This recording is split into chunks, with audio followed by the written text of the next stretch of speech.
session at 6:10. And we are going to go down to item number 5, public report of action taken in closed session.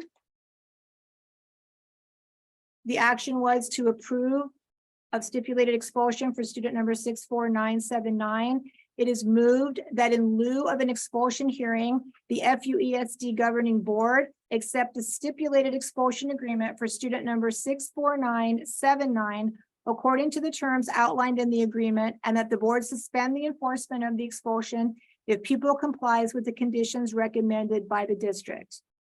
The motion was approved by Ms. Lundeen, was seconded by Ms. Sabal. Ms. McBride, aye. Mr. Favela, aye. Ms. Lundeen, aye. Ms. Sabal, aye. And Dr. McCray, aye. Motion passed.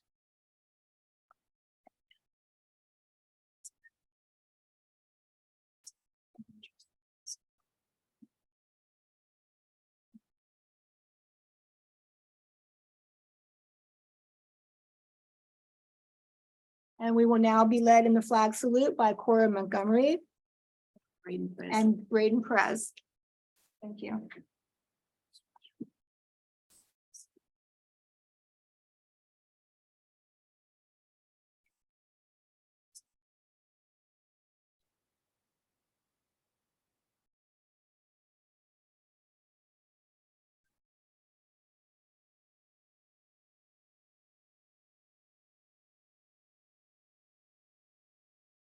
We didn't have time to prep before. Come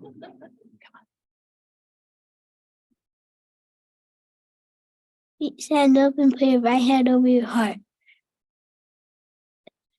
Ready, begin. I pledge allegiance to the flag of the United States of America and to the republic for which it stands, one nation, under God, indivisible, and liberty and justice for all.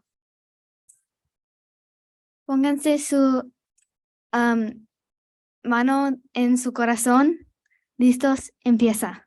Yo prometo lealtad a la bandera de los Estados Unidos de la América y a la república que representa una nación bajo Dios indivisible con libertad y justicia para todos. Gracias, se pueden sentarse.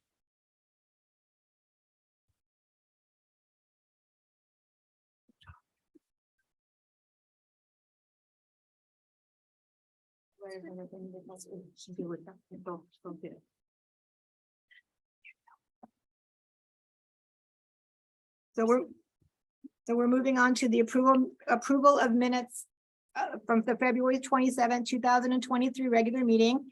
It is recommended the governing board approve the minutes of the February 27, 2023 regular meeting.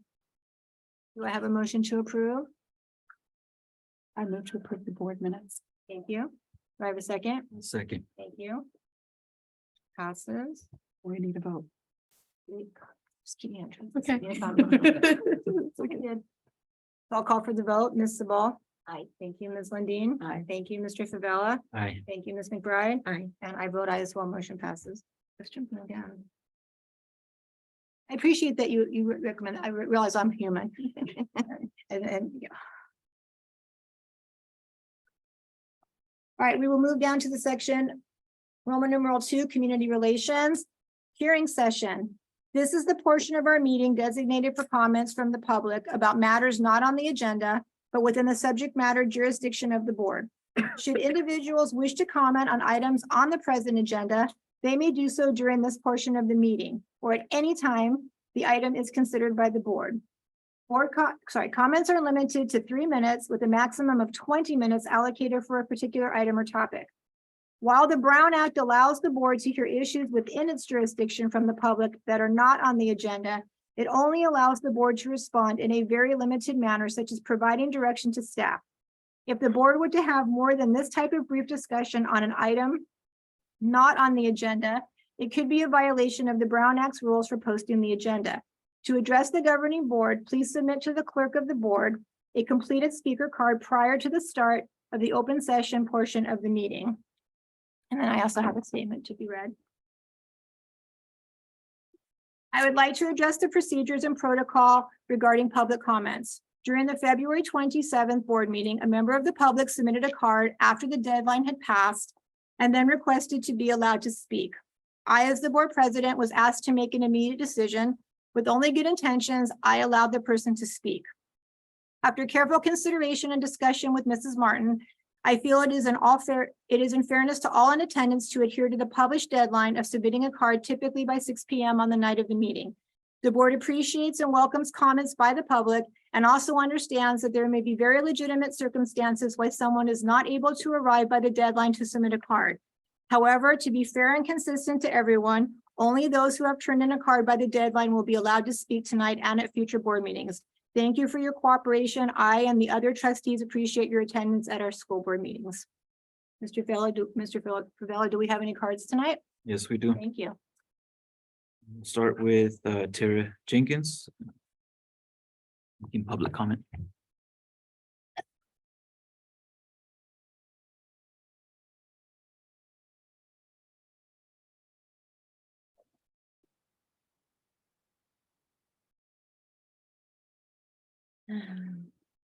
Sorry. Okay. I always feel like I have to bend over with this. Sorry. Can you guys hear me okay? Okay. First, I just want to comment on what you read. It makes me sad to hear that that's your decision because I've been to other school board meetings, and when it's not overly crowded, they want to hear so much from the public, and it's such a good way to build relations, to have flexibility. You have that ability as in your policy to do that. I think it's more fair and consistent to say, hey, we want to hear from you. And if we have the time, we will remove all obstacles to do that. That will build such goodwill with the community. Just want you to rethink your decision in the future. Thank you. So I'm going to go quick and sorry to read so fast. I have heard some in the community express that they would like the school board to make it a criteria that the new superintendent be Latino. While I understand and may even agree with one of the reasonings behind the request, I think it is because the person assuming is that a Latino superintendent can best relate to the majority low-income Latino community in Fallbrook Elementary District. I would caution the school board, though, on putting that on the criteria for a superintendent, as it could result in legal issues since it violates all sorts of discrimination laws in the Constitution, such as the 14th Amendment and Civil Rights Act. I'll just read you something from the Civil Rights Act of 1964, Section 2000E-2, number 2. It forbids, let me see how employer practices. It shall be an unlawful employment practice for an employer to limit, segregate, classify as employees or applicants for employment in any way that would deprive or tend to deprive any individual of employment opportunities or otherwise adversely affect his status as an employee because of such individual's race, color, religion, sex, or national origin. So that's one of the laws. There's many. There's also a landmark case, Rico versus De Stefano. I'll let you look that up because I'm running out of time. There's the Genetic Information Non-Discrimination Act. There is the Fair Employment and Housing Act, protects employees from discrimination based on different factors, including race, religion, gender, all that kind of stuff. There was also an election in 1996, Proposition 209, that was known as the California Civil Rights Initiative, that basically said the same thing, that it prohibits state governmental institutions, which you guys are local, but I have a feeling they would abide by that, from considering race, sex, or ethnicity. And then in 2020, someone brought the opposite prop up, Prop 16, and it was rejected by a wide margin. So basically they tried to say that you can hire based on race, and it was rejected by a wide margin from California. So in other words, it's illegal to hire someone just because they're Hispanic. Now, that being said, I think at the heart of what is being asked, I have somebody. Actually, I have someone else who can give me the time first in case you have something to say, but thank you. Excuse me. Before you speak, we've recently found out, I guess this has been a past practice of giving away time, so we are going to allow that this evening, but at the next meeting, we'll bring some information regarding that as well. Okay. Again, another thing I'd be disappointed in, you guys need to show that you care what we have to say, and we've taken a lot of time you have no idea what it cost me to get here to prepare these things. So if I care that much, you should care that much to hear. That shows goodwill. So I'm very disappointed in the way you're not showing interest in hearing from the public. Other me. boards do. Excuse me, I'd like to know who is giving up their time, Paul Colliman, sorry about that. so I can pull the card. I think at the heart of what is being asked is that the superintendent be able to relate and understand and be approachable to Latinos and make effective improvements to their quality of education, which I'm all for. The truth is a superintendent should be able to demonstrate how they could do the aforementioned items above for every family in the school, regardless of their race. And if it so happens that they are Latino, then that is a wonderful bonus. But race cannot be a criteria for our district. Imagine if the district was predominantly another race, not Latino, and that race requested that they make it a priority to ensure the superintendent be of that race. How would that Latino community feel? Rather, let us begin the work as a community, defining what skill sets, like examples of how well they already know our community and what they will to do to continue to get to know the needs of all in our community better. For it is false to assume that just because of how someone looks, they all think alike, have the same needs and experiences. That is the very definition of racism. Our children and their families, while having some commonalities, are also very unique and need the ear and efforts of a superintendent who cares equally for all the children in Fallbrook Elementary. I will look forward to hearing the community discuss more specific skill sets needed in a superintendent with the board in the future as you guide whomever you choose to help facilitate your search. Thank you. And I also want to ask for remote comments to be allowed in the future. If you guys to take a vote, put that on the agenda, take a vote for it. Both Fallbrook Planning Group allows for that. The Fallbrook Medical Board allows for it. Even the San Diego Board of Supervisors allows for remote comments, either virtual, phone call, and written. Thank you. Actually, I have 1 minute left. So since tonight's my last night to say this, I'll start on this in case I run out of time. Here's some ideas I have for search criteria that I think are important. I know it's a tough decision. But some things I'd like you guys to consider asking, what teaching experience do they have? I think a lot of times I was a former teacher, and it's frustrating when someone at top is making a decision and they've never been in your shoes, or they don't check in on a regular basis, because as time goes on, the field changes, the needs of the field change. So I would say, I would prefer you hire somebody with some teaching experience. Any other, do they understand the financials? I know Miss Martin is excellent with that, and she's a supporting assistant in that way. But that I think is an important skill set. And I'll stop there for now. Thank you. Thank you. Next, we have Brady Fuchs.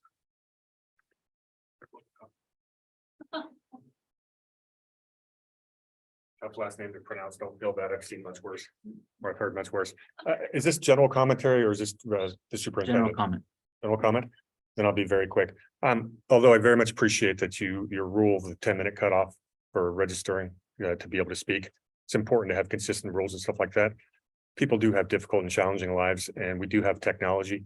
Maybe you might make the ability for people to sign up online or to send an email to say, look, I can't be there in time, but I would like to speak. It really shouldn't be too difficult of an ask. Modern technology should handle this in about 5 minutes so that people do get to come speak to you. Thank you.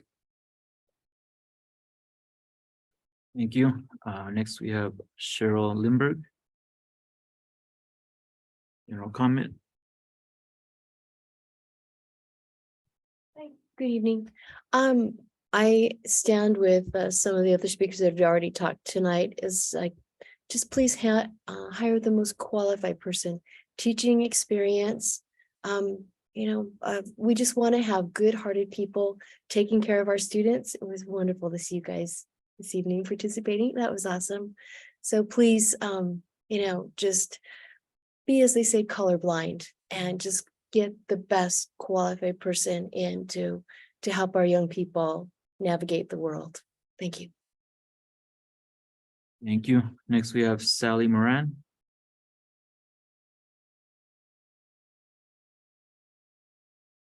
Hi, I want to address the same topic.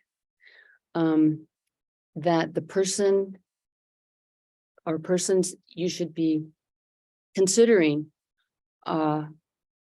is the best person for the job, not necessarily their ethnicity. It just seems racist. Thank you. Thank you. Next, we have Chris Clements.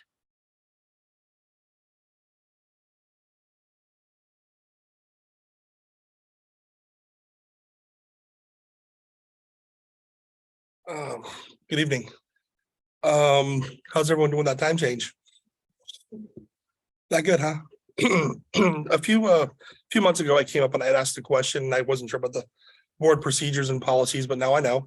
So I'm gonna pretty much ask the same question to the board members that I had then. I have one on the LPAC, which is great for tonight's scenario. So are the board members, because I know we have 3 new ones, are the board members in collective agreement regarding the vision they have for the district? And what are 3 or 4 policies that you would like to see brought to the district? If you are not in lockstep, that's all right. But could you establish the actions that you would like to see occur? And can you individually give us specifics, quick bullet points on 3 or 4 aspects that you would like to see enacted within the district? Because that'll help out a lot of parents to find out what your vision is, where you want to go, and it might even help out for the superintendent search. As for the LPAC, what is the percentage of English learners represented at the schools collectively? So just here in Fallbrook, not necessarily what's on Camp Pendleton, but at like La Paloma, May Ellis, the Mike Choate Center, Potter Junior High, Live Oak School.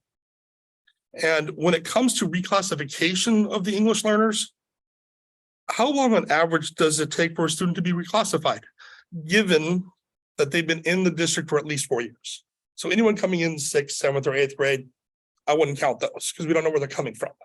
But if you've been in our district for 4+ years, how long does it take to get reclassified in their system? I have a lot of parents that are kind of interested about that because they're going to be moving to Fallbrook with some young children. They want to know what that is, and they are from the Hispanic community. Thank you. And that's it. We had the rest of the comments are for the agenda item coming up. Thank you, Mr. Favela. So now we will move on to item number 2, reports from the board. Mr. Brad, would you like to start this evening? Sure. Yeah. So I attended the reading or at the Live Oak Elementary and got to enjoy some time with a class of kindergartners and a class of 1st graders. And that just, I went into acting mode. It's been a long time since I've sat in a class and read to kids, or even just, read to other kids that weren't my kids, I should say, and enjoyed that very much. And then I also attended the science night for the same school, the Live Oak School, with I believe it was science, technology, reading, math, and arts. And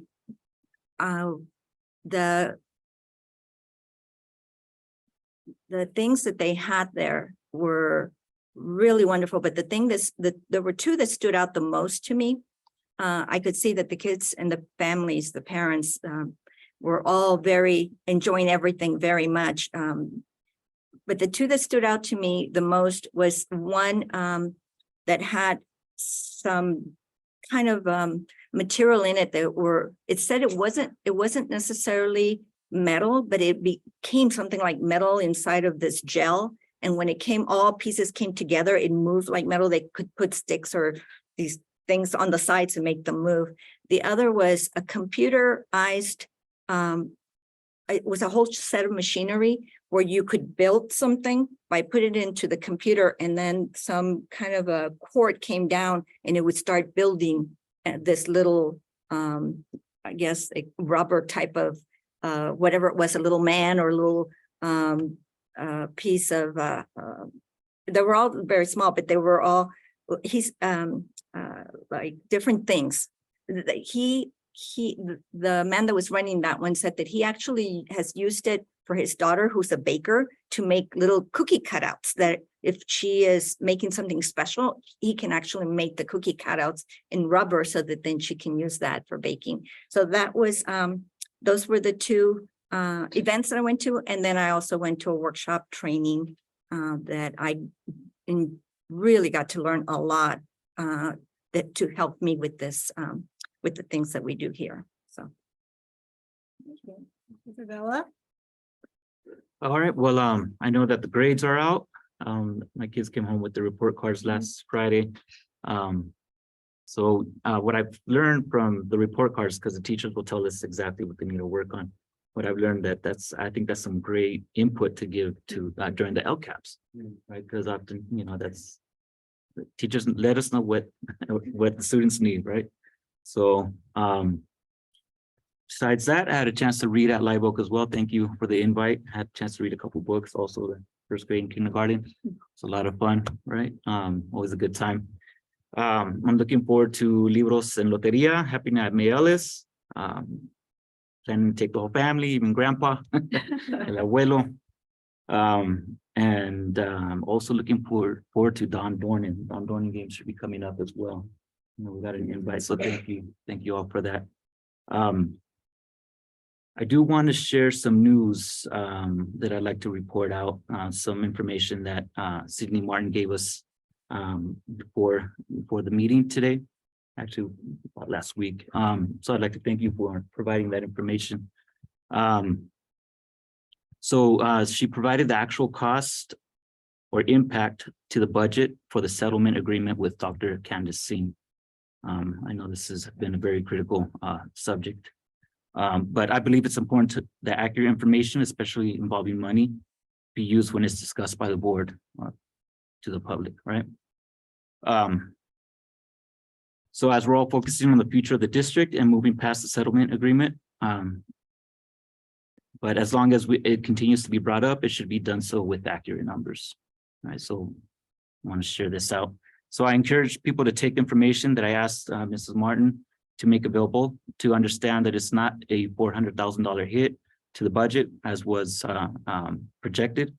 The actual additional cost is $163,000. With the new superintendent, the amount will be made up over the next year or two. So to give us a good breakdown as to why that is, partly because she was already into her contract. So it wasn't a full year that factored into that. So thank you again, Mrs. Martin, for making this information available and easy to understand. Yeah. And I have it available like this. Oh, it's over here, just after the meeting, whoever's interested in what I had shared. Okay. All right, that's it for me. Thank you. Ms. Lundin? Thank you. Well, I was out of town for most of the last 2 weeks, but I'm very excited. We have 2 site visits tomorrow, one at Live Oak and one at Potter Junior High. The following week, we're going to be at La Paloma and Fallbrook STEM, and the week after that, Fraser and May Ellis. So thank you very much, all of you, for organizing that, and I look forward to being on campus again. And I look forward to more site visits. So if you want to have a board member on your school site, just ask us. And most of us, if we're not working, I know you're working full time, but some of us are retired and we have a little more flexibility. And we very much enjoy being on school campuses. So thank you for having us. Thank you, Ms. Sabal. I had some very informative one-on-one training for our board meetings. And that was about it for me for this month. Thank you. And as Ms. Lundin said, so I work as a full-time middle school teacher, so I have been in contact with several of the sites and they're welcome me to come. And as soon as my days off with my district don't match this district, then I'm gonna go in and read to the little ones too, because right now I read to middle schoolers, not quite the same as reading to the little ones. And I miss that because I did my student teaching with kindergarten. And that was lovely. They all want to sit with you and all of that. So I miss that a little bit. And I get to have the challenge of the middle schoolers. And if you have middle schoolers, thank you. all. Thank you. All right, and that will conclude the board reports. Thank you, everyone. And now we will move on to the report from the interim superintendent, and I will turn it over to Mrs. Martin. Thank you very much. As some of you have mentioned, it was Read Across America Week, and I too was able to go to a few of our school sites and become the expert in The Very Impatient Caterpillar, because that was the only book I was asked to read, thankfully. But I got into costume, like you said, and it was amazing how quickly that happened because my children are all grown. But I very much enjoyed it. Additionally, announcing the employees of the year for our teachers and our classified staff and surprising them. I teased that cabinet, we felt like Publishers Clearinghouse, except we didn't have the balloons or the big check. We had nice flowers to present, but it was really a surprise to them. And, you know, to see them in action and to see them surprised, a special ed assistant who has been with the district for 29 years at the same site, doing the same type of work. God love her, Kelly Espinoza. And it's Kelly. And then we had Miss Emily Avila, who is the teacher of the year for the district. I got to share with her class that she was actually my daughter's teacher. So that she was actually teacher of the year in my heart for several years and impacted the lives of many. And that also made her feel old because I said, now it's generations that you've affected. But so it was a really fulfilling week. But the highlight, and I've shared this with the board, are my infused students and the group that I get to work with here. We have Miss Cora Montgomery and Mr. Braden Perez, 5th grade, 3rd grade. I don't know that I had the confidence at 5th or 3rd grade, or even now, to do what they do and do it so well. But they also have something, enough hearing from the adults. They have something that they would like to go ahead and share. And I think they're going to do it in English and Spanish, I believe. No? Okay, never mind. Didn't get so, go ahead. We're excited to share a few great moments from the last 2 weeks in FUESD schools with our students and staff. You will see Interim Superintendent Cindy Martin reading at William H. Fraser for Read Across America Week. Our school administrators training as Leader in Me community coaches. FUESD leaders celebrating our Employee and Teacher of the Year. College and Career Day at San Onofre School.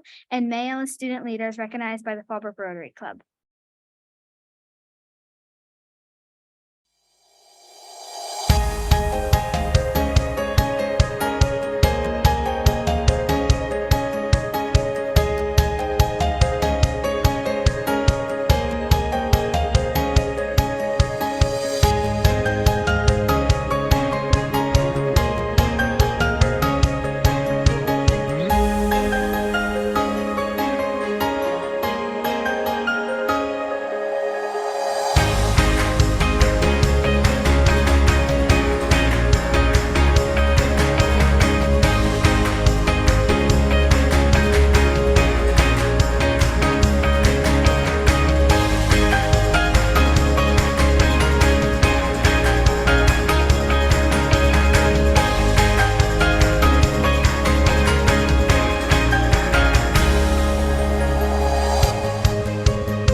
certificate and you get to take pictures with the board.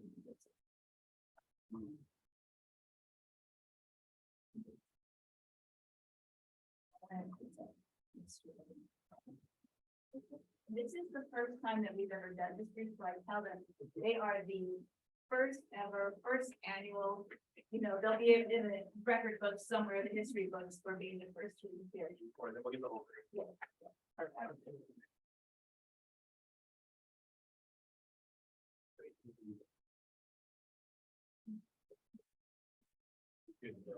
Right in the middle. Yeah. Yeah, and parents, please, I'll get my photo, but that's more important. Seriously, get up there. I'll get mine after you. Instagram needs to know first. Thank you. Thank you.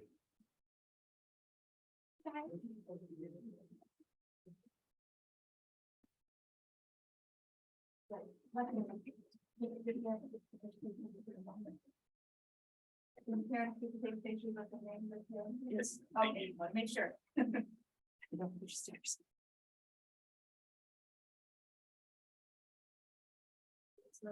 Yeah. Oh, no.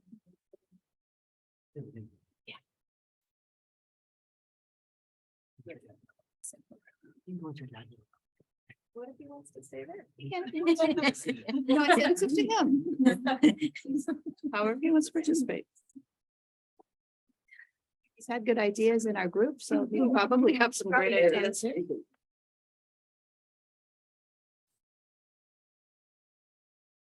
right, with that, we will be moving on to agenda item Roman numeral 3, Transportation Services Plan. Number 1, hearing session, Transportation Services Plan 2022 to 23 and 2023-24. Mr. Favela, are there any comments? Or sorry, are there any questions from the public to comment on the Transportation Service Plan?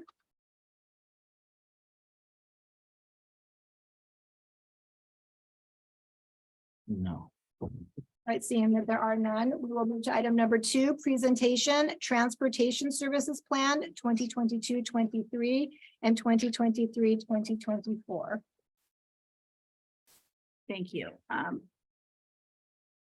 There has been a significant change in state funding for transportation. Transportation funding had been rolled into the LCFF back in 2013-14 when the state had its first major reform to how it funded public education in like 40 years. It was a really long time.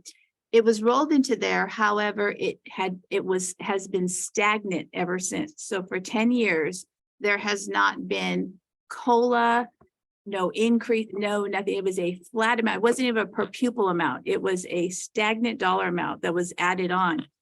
And as you all know, the cost for transportation, be it the fuel and the maintenance and the bus drivers, has not stayed the same as it was 10 years ago.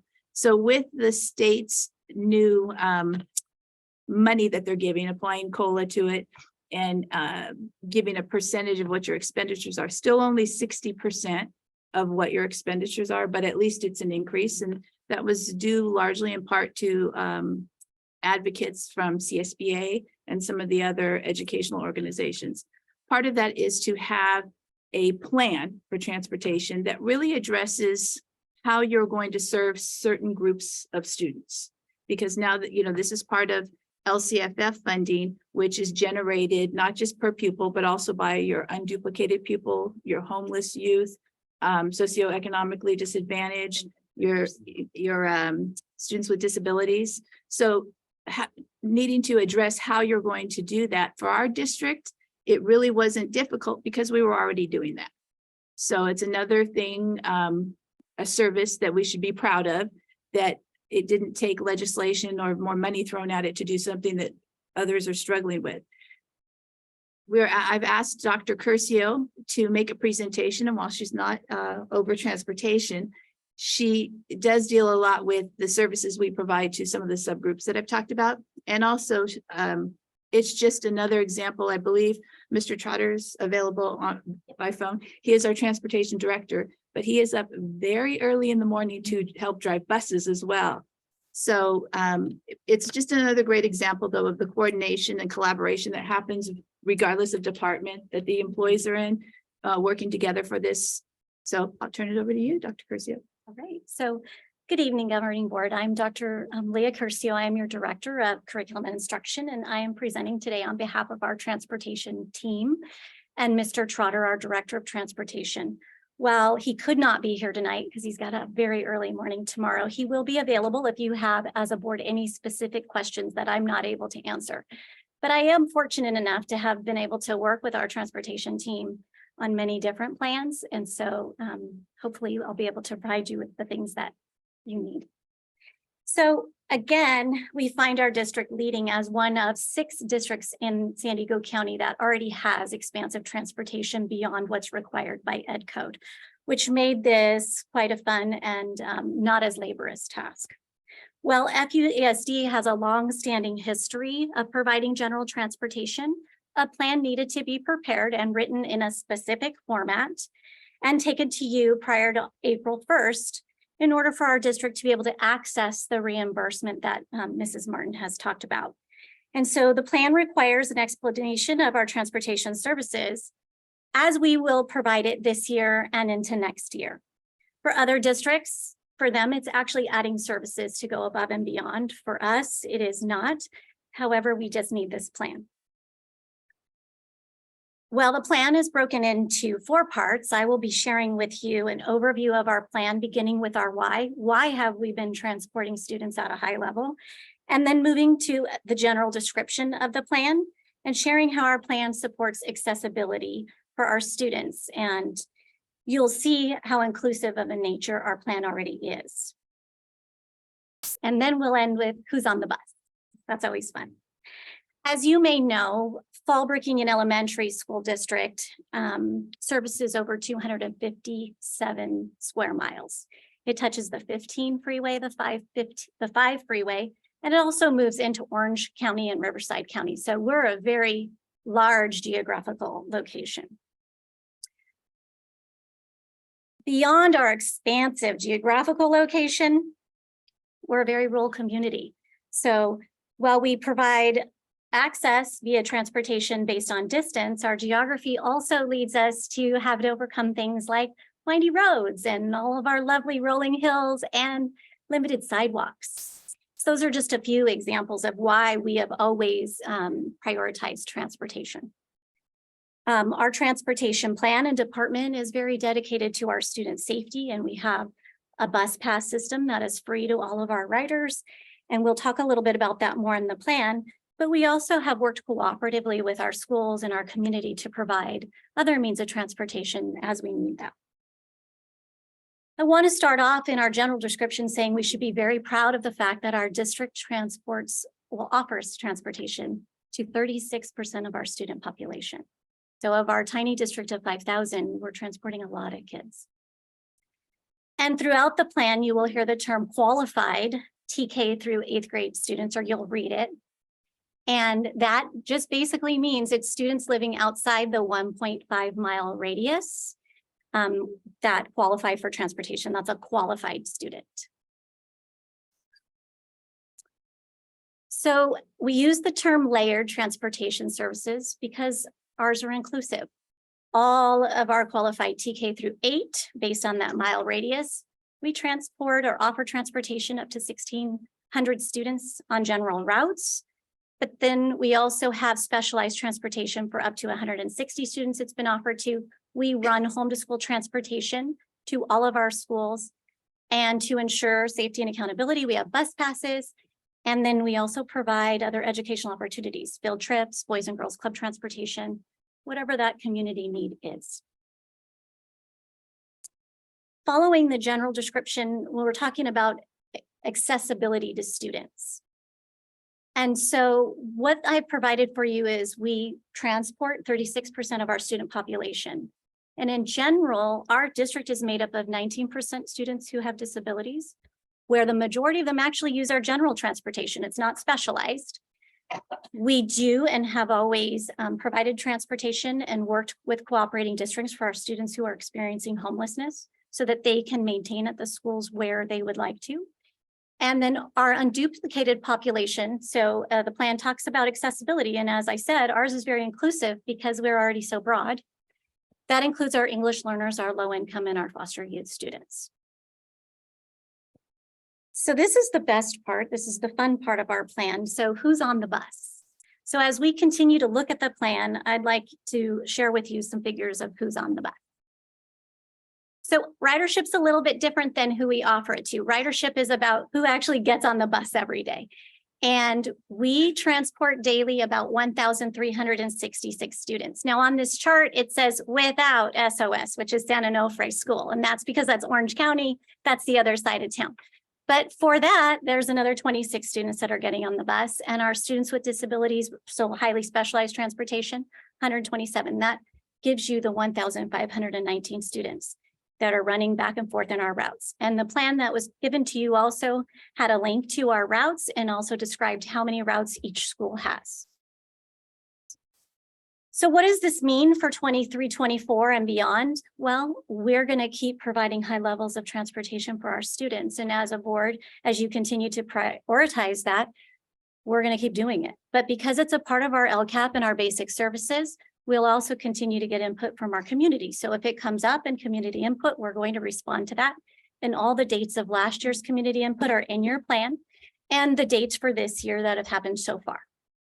We will continue to work with our community partners, the Boys and Girls Club, field trips, anything specialized like Migrant Ed. And while we don't anticipate any changes to our practices, we will continue to be responsive to those needs. This is not set in stone. It's a plan that we provide so we can begin to get the reimbursement, but if it needs to change, it will. And then finally, so how do we keep our buses rolling? Well, we will continue to invest in our fleet, our buses, by writing grants and keeping our fleet well maintained. We will continue to look at our routes and our infrastructure. As Mr. Trotter said, and always looking to hire and train qualified bus drivers. It's one of our struggles, and we will continue to work on addressing that issue and work with partners to fill our transportation needs if we ourselves cannot do it. And then finally, communicating with our district. So we publish our bus routes, send out notifications to all of our qualified students to ensure that they can get a hold of their free bus pass, which just helps ensure safety and accountability for our students. So I appreciate your time. And do you have any questions? Yes. Thank you so much. I actually wanted to address this to Mr. Trotter and his staff. First off, the report that was provided to the board and briefing materials was excellent. It was filled with a lot of very statistical information, helpful information. What really caught my eye was there were pages and pages with all the bus routes and every single stop for all of our schools. And when I got through all of those pages, I thought, this is like a public transit system for a small city. It's a gigantic system. And given the fact that there is a huge statewide shortage of bus drivers, I just think on behalf of the board, we really need to commend Mr. Trotter and his team for doing such a vital and outstanding and excellent job in serving our students. Above and beyond. And the fact that as he is the head of the department, steps in and helps drive buses when there's a gap really speaks to the team's commitment to our children.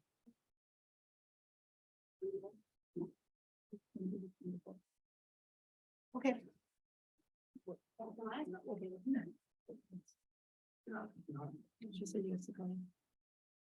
Okay, go ahead, ma'am. How many buses are in the fleet and what's the average number of students per bus? I would have to defer to Mr. Trotter on how many buses are on the fleet. And I believe your ridership is going to change based on the routes. So like the Potter routes have the most students on the bus at one time. I can tell you based on my conversation is our bus's max capacity for students is about 100 passengers per bus. And so And is Mr. Trotter? But if, I am sure we can get these numbers to you. thank you. No, you're welcome. I just want to see how understand how critical transportation is for our district and districts around here. I was a bus rider from preschool to high school. And because of where we live, and we lived out, out in the groves. Yeah, so it's very glad, very, very proud of this district that we can continue to provide this. It is essential. And I just think it's really important to note that we provided it before it was required. Right. Mhm. Thank you. Okay, and Mr. Trotter, I feel like I'm speaking in outer space. Did you have the answer to those questions?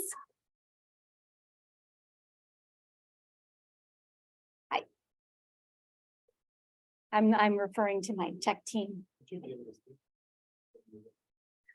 So estimated number of students on a bus and the number of buses we have in our fleet, Robert, Mr. Trotter.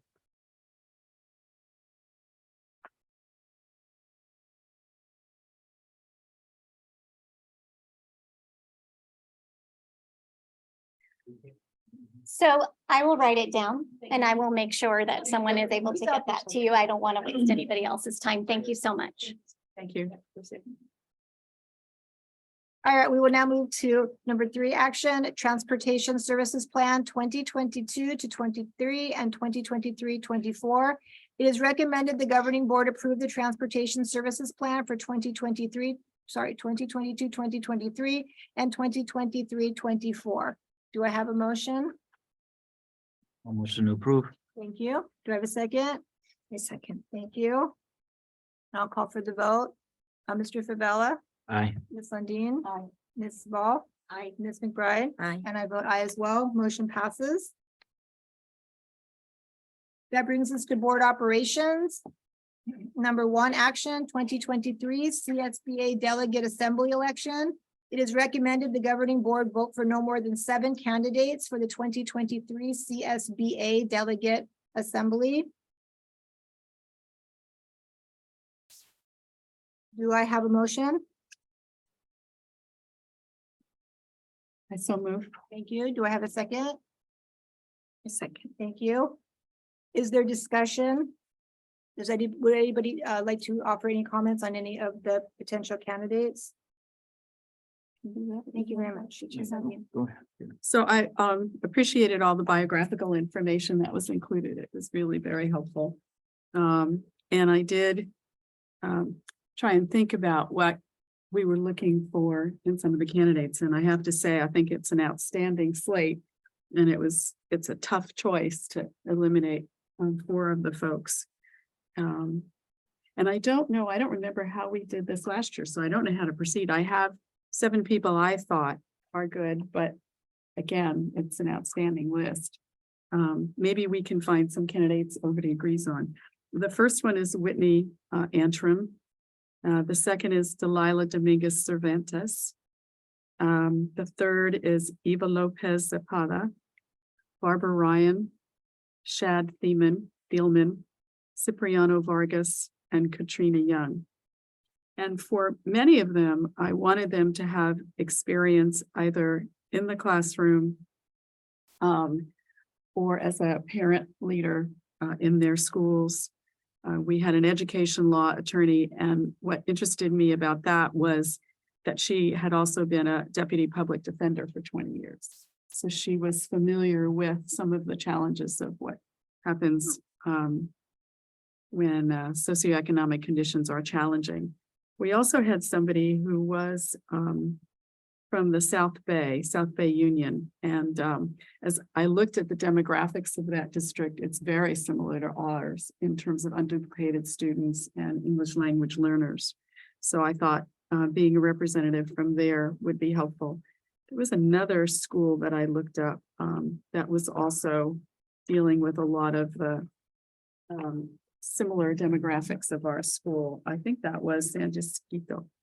And I wasn't quite sure about that one because I know that that district has been having some serious challenges. So I kind of had a little bit of a question mark about that one, and I would defer to someone who knew more about maybe what was happening with that district. But anyhow, those were some of the folks I thought that might do a good job as delegates. Thank you, Ms. I had Lundin. some too. Sure. just want to mention that the question that stood out to me was, what do you see as the biggest challenge facing governing boards and how can CSBA help address it? So that gave me a lot of insight as to who the candidates were. So along with that, I got the same four: Barbara Ryan, Shad Cipriano, Katrina Young. And so, besides that, I tried to look at regional diversity here. So I saw someone was from Warner. Mhm. I know that's a district that's pretty isolated. I would like to see Warner be a part of this as well. Mhm. Aside from that, Further discussion? so that'd be my five, I guess. What was the fourth one? Was it Mitten? Barbara, Shad. Barbara, Shad, Cipriano, Katrina Young. Oh, those four. Got it. Okay. Mhm. Cipriano. I would just like to see some Warner district as well. Four hits, yes. Well, we might have consensus on those four, and then we just have to pick three more. This sounded good to me. Which were the other three you had? I also have Whitney. And Whitney Okay, as so well. Whitney, we both agree on. Mhm. Kate Bishop, Melissa and Eva. And I had Eva as well. So that would be two more, then we just need one more. And Melissa was good. She has a master's in governance, which is very rigorous, and she's taken that program twice. Oh, geez. So that's 10 classes times 2. She served as board clerk, vice president, and president. And that's Warner. And since you're familiar with that district, I'd support that. So that would, I think, give us 7, right? Whitney, Melissa, Eva, Barbara, Shad, Cipriano, and Katrina. Good to me. Further discussion?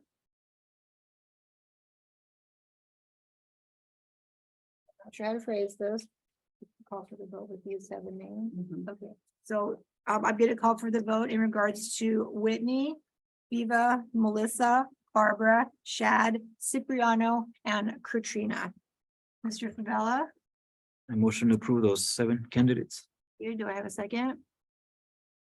I'll second. Thank you. I'll call for the vote. Ms. McBride? Aye. Thank you. Mr. Favela? Aye. Thank you. Ms. Lundin? Aye. Thank you. Ms. Sabal? Aye. And I vote aye as well. Motion passes. Yeah. We will now go down to item number 2. Action Superintendent Search. It is recommended the governing board discuss and then select the organization to conduct the superintendent search. And then, Mr. Favela, I believe we have some comment cards on Oh, this yes, one we as do. well. Sure. So we have Sally Moran. My comment on this during the general one, so I'm just gonna. Thank you. Next, we have Cheryl Lindbergh. And I did as well on the general. You. Next we have Brady Hughes. You can correct I'll pronounce your name, let me know. Hughes. Hughes, okay.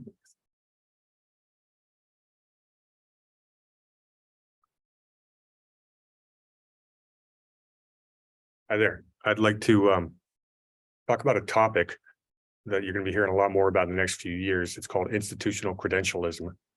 And I bring it up because it applies to your search for a superintendent. What we've seen happen in many different walks of life is people have put so much reliance on the fact that somebody has a PhD or an MBA or what have you next to their name. And they get these credentials. It means they've studied hard and memorized a bunch of stuff in schools. But the problem is these educational institutions are now basically creating a bunch of homogenized group thinkers. And Fallbrook's a unique town. It's a very unique area. We don't want somebody who's memorized a bunch of curriculum from some ivory tower PhD in their thesis paper. I spent first half of my professional career working for major Wall Street institutions. And you saw the groupthink, and we've seen what the results of those are. I spent the latter half working with venture capitalists, where we care about results and fresh ideas. And this is where the innovations that are changing the world come from, because we don't care about the MBA or the PhD. We care about results and new ideas. And I'd ask you, when you're doing this very important search for a superintendent, don't look at these great academic credentials. And this is no knock on people that do have academic credentials, but think about the things that matter most to the Fallbrook community and the Fallbrook children. And that's not something from an idea from an Ivy League PhD program. It's something from somebody who understands what the parents and the kids of this community need. Thank you. Thank you. Next, we have Paul Kelman.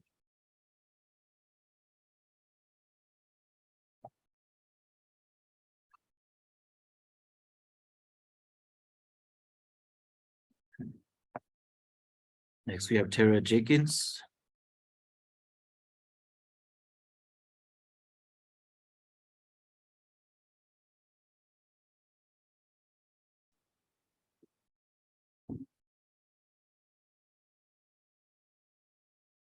Okay.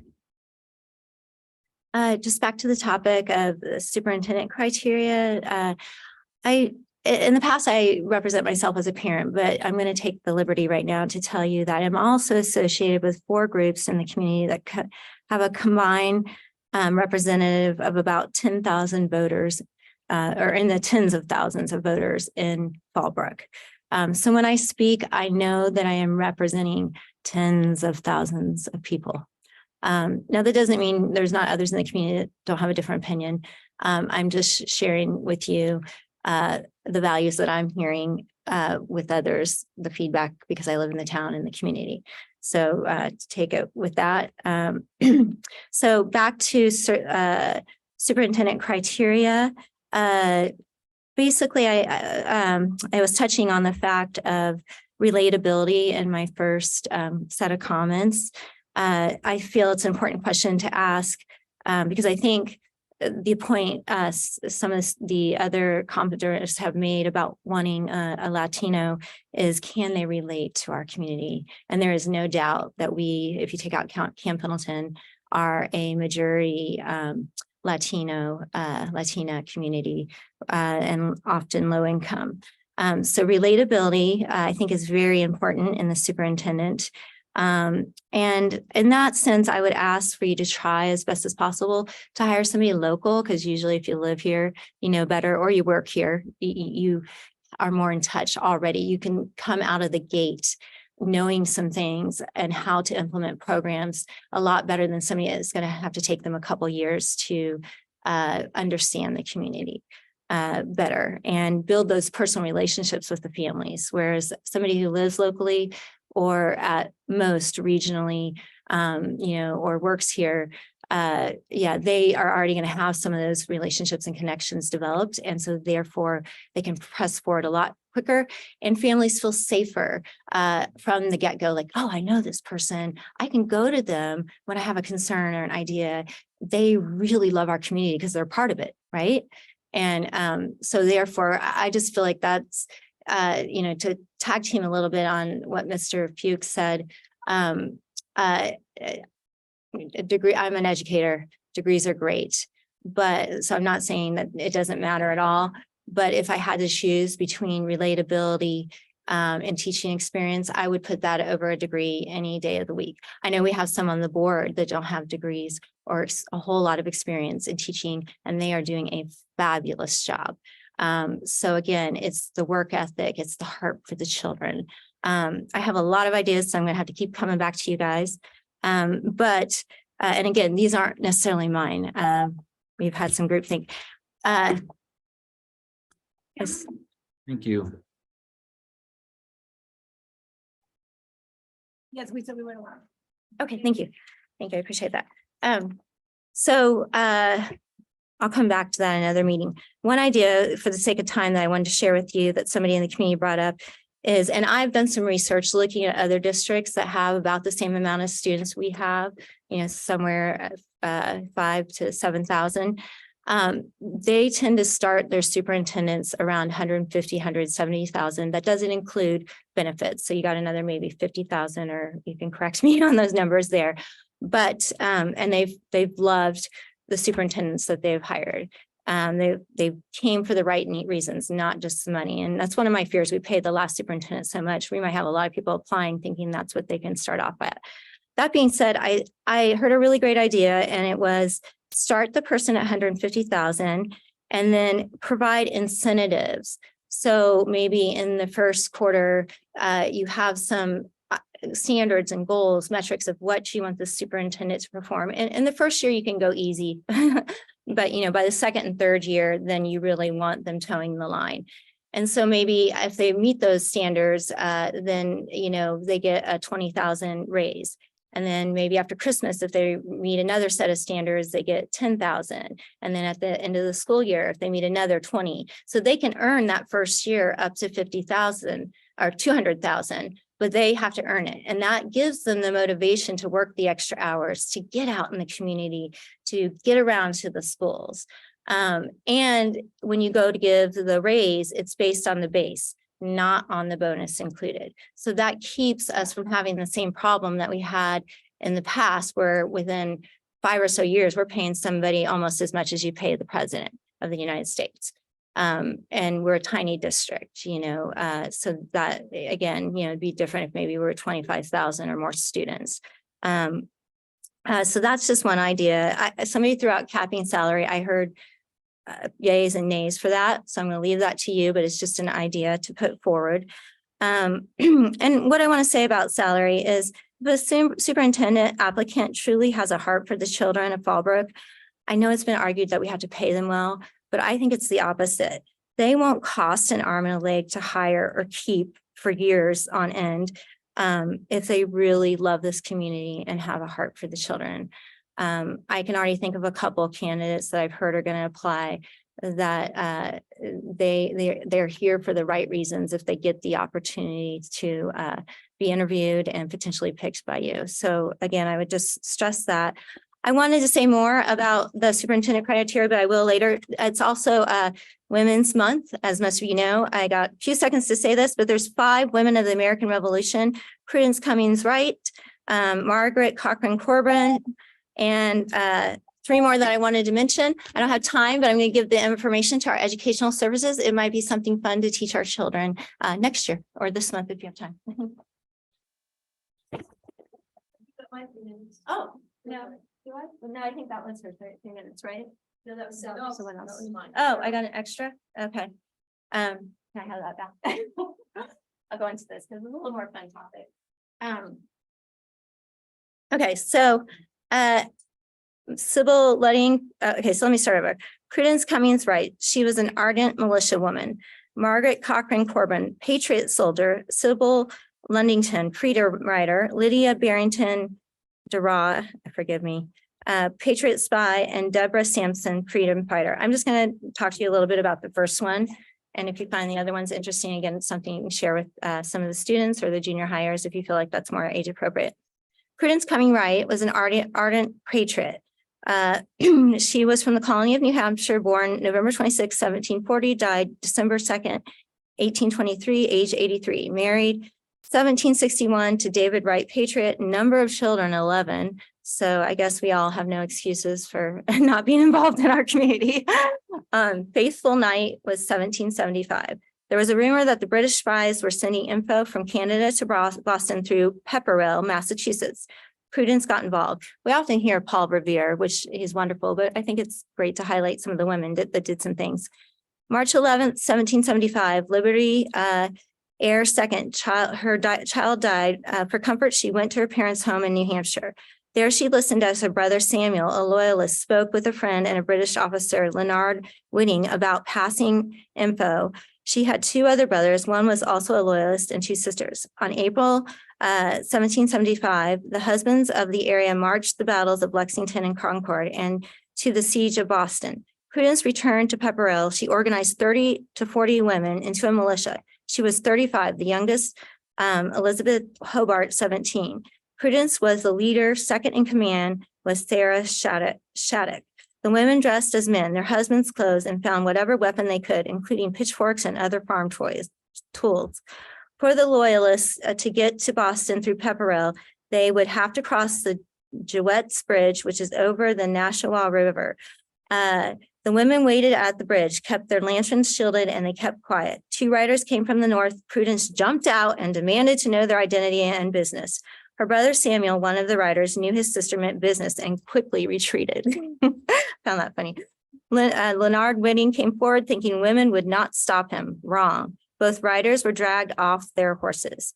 Dispatches intended for the British were found. They too were sent to a tavern for the night. In the morning, they were sent to Broughton and the Committee of Safety. The committee freed them once they promised to leave the colony. Prudence never saw her brother Samuel again. At one time, he was her favorite brother. The women disbanded after that night. It wasn't until March 1777, the town voted to pay the women for their service. Thank you.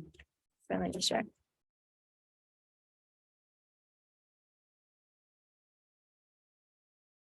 All right, next speaker, we have Jennifer Montgomery.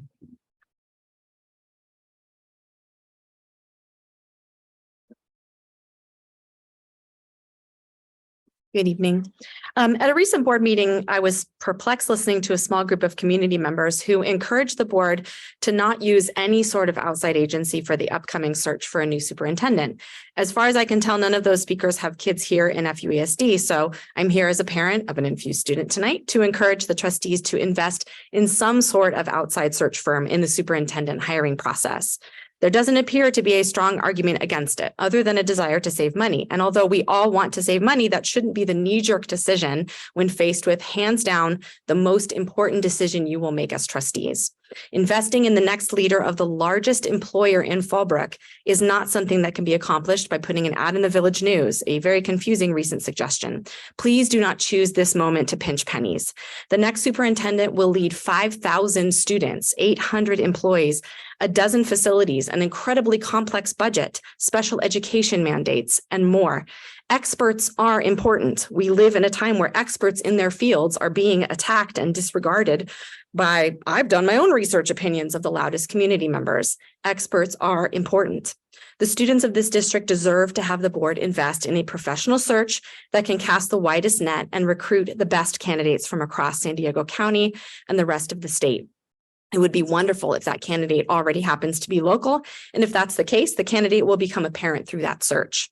And by the way, all the outside groups that you have interviewed have called for parent input.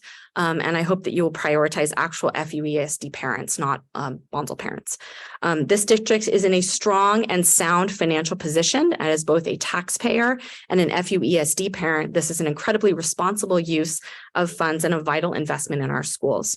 There's always a lot of discussion about transparency in these meetings, and you will not get transparency by asking the district HR team to do the hiring, because not only does it put them in an awkward position by vetting and hiring their future boss, but you're also putting your staff into a potential legal minefield. This isn't your average job that you can post on Craigslist.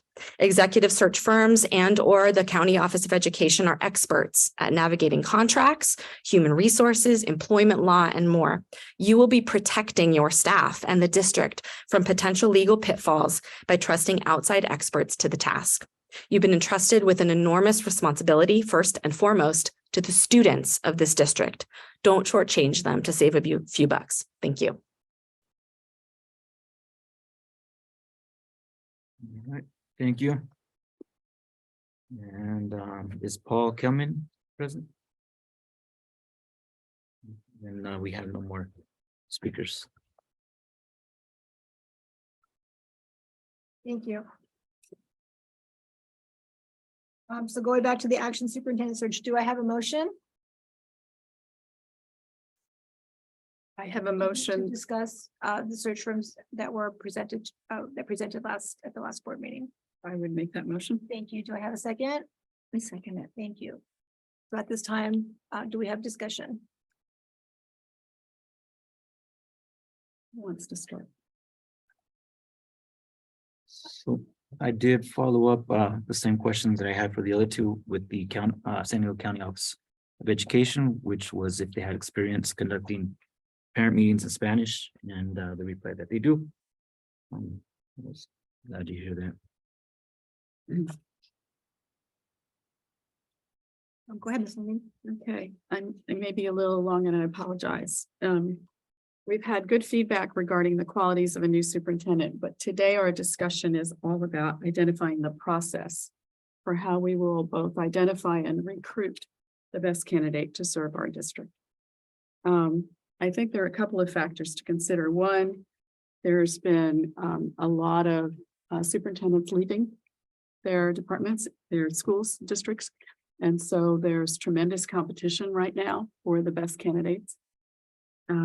I think what we're looking for is an organization that has a strong track record of success. The number of superintendent searches that they do each year. What's the retention of the candidates they've recruited? How many are still in the position for 5 years or more? And what sort of network do they have? You really want to have an organization that the firm has an extensive network within the community of superintendents, assistant superintendents, and cabinet members. Because as two of the firms pointed out, some of your best candidates may be people who are not out looking to make a change. But if you're familiar enough with who's out there and who's really good, then you're going to identify them. We had an excellent presentation from the County Board of Education and Leadership Associates and McPherson Jacobson. Both Leadership Associates and McPherson Jacobson stood out for me for a variety of reasons. Both of them have had a large number of searches. As Leadership Associates mentioned, they've done 67% of all superintendent searches in California and 202 over the past 10 years. That's about an average of 20 a year. If we look in the CSBA newsletter, McPherson also does a very strong number of searches, and they're partners with CSBA. And both of those factors, I think, are important for each of those two firms. What I also noticed about Leadership Associates is, I think it was Rich Chavez who mentioned that their firm does training workshops for superintendents and assistant superintendents statewide. And I thought that was a very interesting way of getting to know who's out there, because you get a sense of who they are. Let's see. I was also impressed that McPherson, and I know I'm going back and forth between the two, because at first I thought I started out with a preference, and then I realized they're both really excellent candidates. Some of them just offer a little bit that's different. McPherson, when asked the question of what we're looking for, said, "We're looking for someone with a proven track record in a district with a minimum of 65% unduplicated students and English language learners." And that's always been something that's been very important to me. When you're looking for a candidate for a position, I want to see that they've been successful in meeting some of the same challenges that our district leaders face all the time. And we have a unique population of students with a lot of different needs.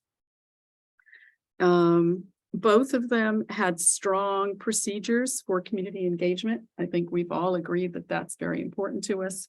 Leadership Associates says they look to us to provide a list of 8 to 12 stakeholder groups, and they meet with each of those groups separately. McPherson is similar. We provide them a list of stakeholder voices. And both of them did online surveys and then provide the board with the graphs reporting the responses. Both of them conducted sessions in Spanish for DLAC groups or any other groups that would require that or ask for that. And they're very similar in cost.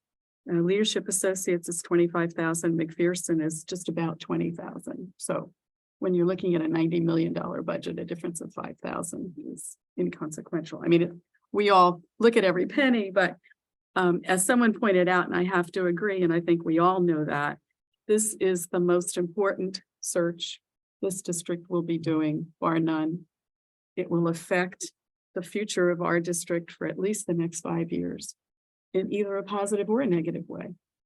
So I just wanted to say that I think we have some excellent choices here.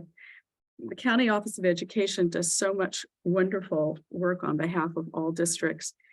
When I asked how many searches they did, and they did only 3 in this past year, compared to the 20 that Leadership Associates did.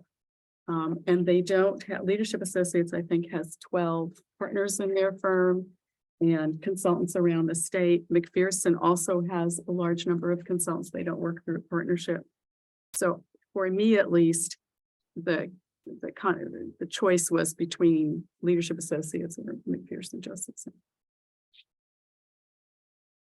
Thank you. Further discussion?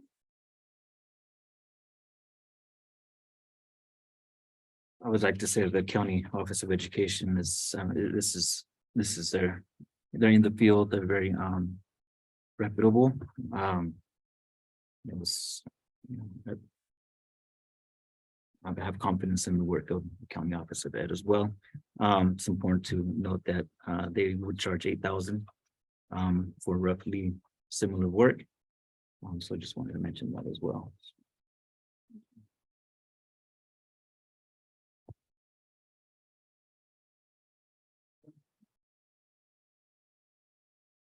Is your decision. No,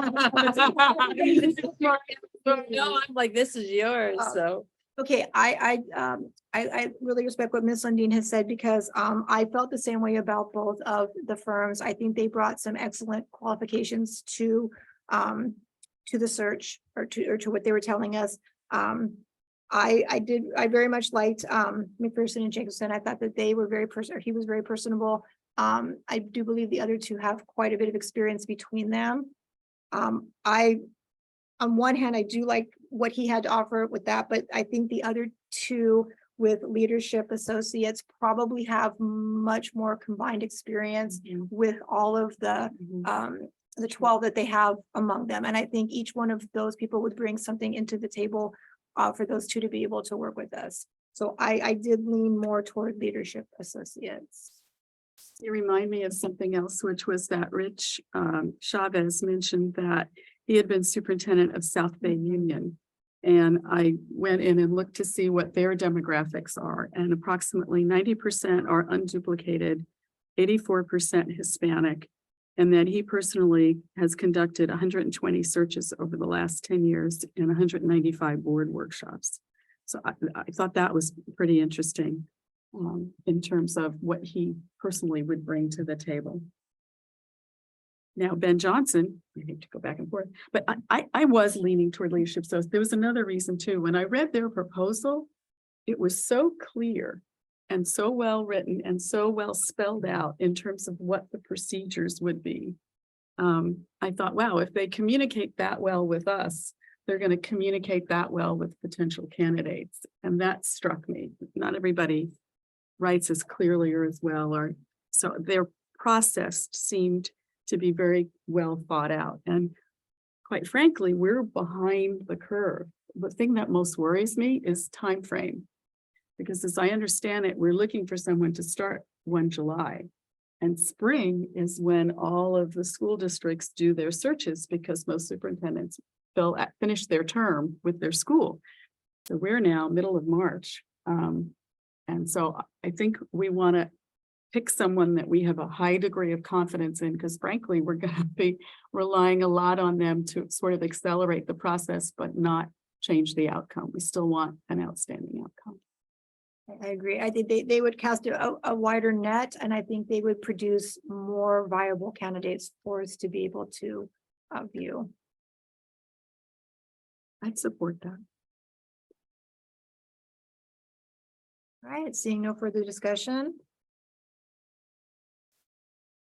One or the other. Okay, so I guess in this instance, the way that we'll do it, when called upon, which firm you would cast your vote for. All right, so we'll start with actually we'll start with Ms. Lundin. Leadership Associates. You, Mr. Favela, San Diego County Office of Education. Ms. Sabal, Leadership Associates. and Ms. McBride, Leadership Associates. And I will also go with Leadership Associates. So motion passes for Leadership Associates to start our search. Welcome everyone to our search. Step one. There we go. All right. Okay. Well, that's gonna be a good process. Yeah. We'll move to item number 3, Action Board Policy 5145.12, Search and Seizure. It is recommended the governing board approve Board Policy 5145.12, Search and Seizure. Do I have a motion? A motion to approve. Thank you. Do I have a second? Second. Thank you. I'll call for the vote. I'll go first. I'll go first this time. I vote aye. Ms. McBride. Aye. Mr. Favela. Aye. Ms. Lundin. Aye. And Ms. Ball. Aye. Motion passes. Moving down to business services, action, second interim report. It is recommended the governing board approve the second interim report. I'm thinking. I'm gonna do I a, didn't get my notes the way that I wanted them. I'm gonna do a brief presentation on the second interim. You take action.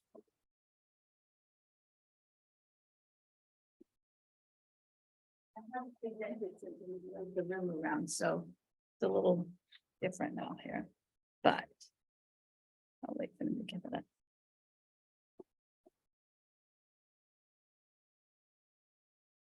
So good evening, board. This role I'm playing now is as your Associate Superintendent of Business Services. And this is the second interim report that I'm going to present to you. There we go. Just wanted to refresh or remind those of the financial reporting timeline and where we are in that. In June of each year, we adopt the budget for that following school year. In December, as our new board members will recall at your very first meeting, I made a presentation and you were asked to approve the first interim report, which is all of the district's financial activity as of October 31st. We are now at the second interim reporting period, which is the same report, but it's capturing all the data, all the transactions through January 31st. So just showing you where we are in this. So since you've seen the first interim once, I'm sure that this is going to be a piece of cake, right? Let's see. So what is the second interim report? And as I kind of mentioned, school districts are required to report on their financial status to the governing board, to the County Office of Ed, and then eventually to the California Department of Ed. So the second of these two reports is the second interim report. As I already mentioned, it reflects our expenditures through January 31st, and school districts are required to self-certify as positive, qualified, or negative. We have a positive certification in the history of this district that I am aware of. We've never not had a positive certification. But what that means is that we're able to meet all of our financial obligations through this year and through at least the next 2 subsequent years. That's the requirement that the state has when looking at your financials. As we know, things change from year to year. And so the projection of what will happen in 2 years is really taking what we know today and applying it 2 years out. It's not predicting or forecasting what we think will happen or what it's really, what do we know today? And if nothing changed, how would that apply 2 years from now? It's a snapshot in time. That's why my old Polaroid camera, little icon there.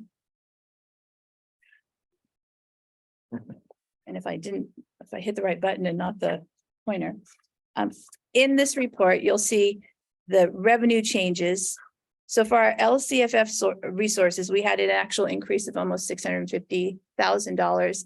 And that was due to the TK funding add-on and then other adjustments to the LCFF as far as unduplicated pupil counts. You know, we budget very conservatively. So I'd always like to come to you and say, guess what? There's more money. Then guess what? There's not as much as what we thought. So we are very conservative. And for example, on the TK add-on, we knew that that was going to be there, how it was going to be applied, which students counted, that kind of thing. And what would our TK enrollment be? So we didn't budget for that originally, but now that we know those numbers, this is a much firmer number. Other state revenues, now there's a significant increase there. Again, going back to budgeting conservatively, you can see we have $6.7 million increased in the arts and music block grant and the learning recovery block grant. Learning recovery block grant is a one-time funding source of, I believe, a little over $3 million. It's been just reserved. It hasn't been designated. There's plans that need to be written on these things. Arts and music block grant, that is one that's of a lot of debate at the state level right now. It was intended to be ongoing, but with some of the revenue shortfalls the state is facing, maybe it's not going to be ongoing, or maybe it's going to be calculated in a different way.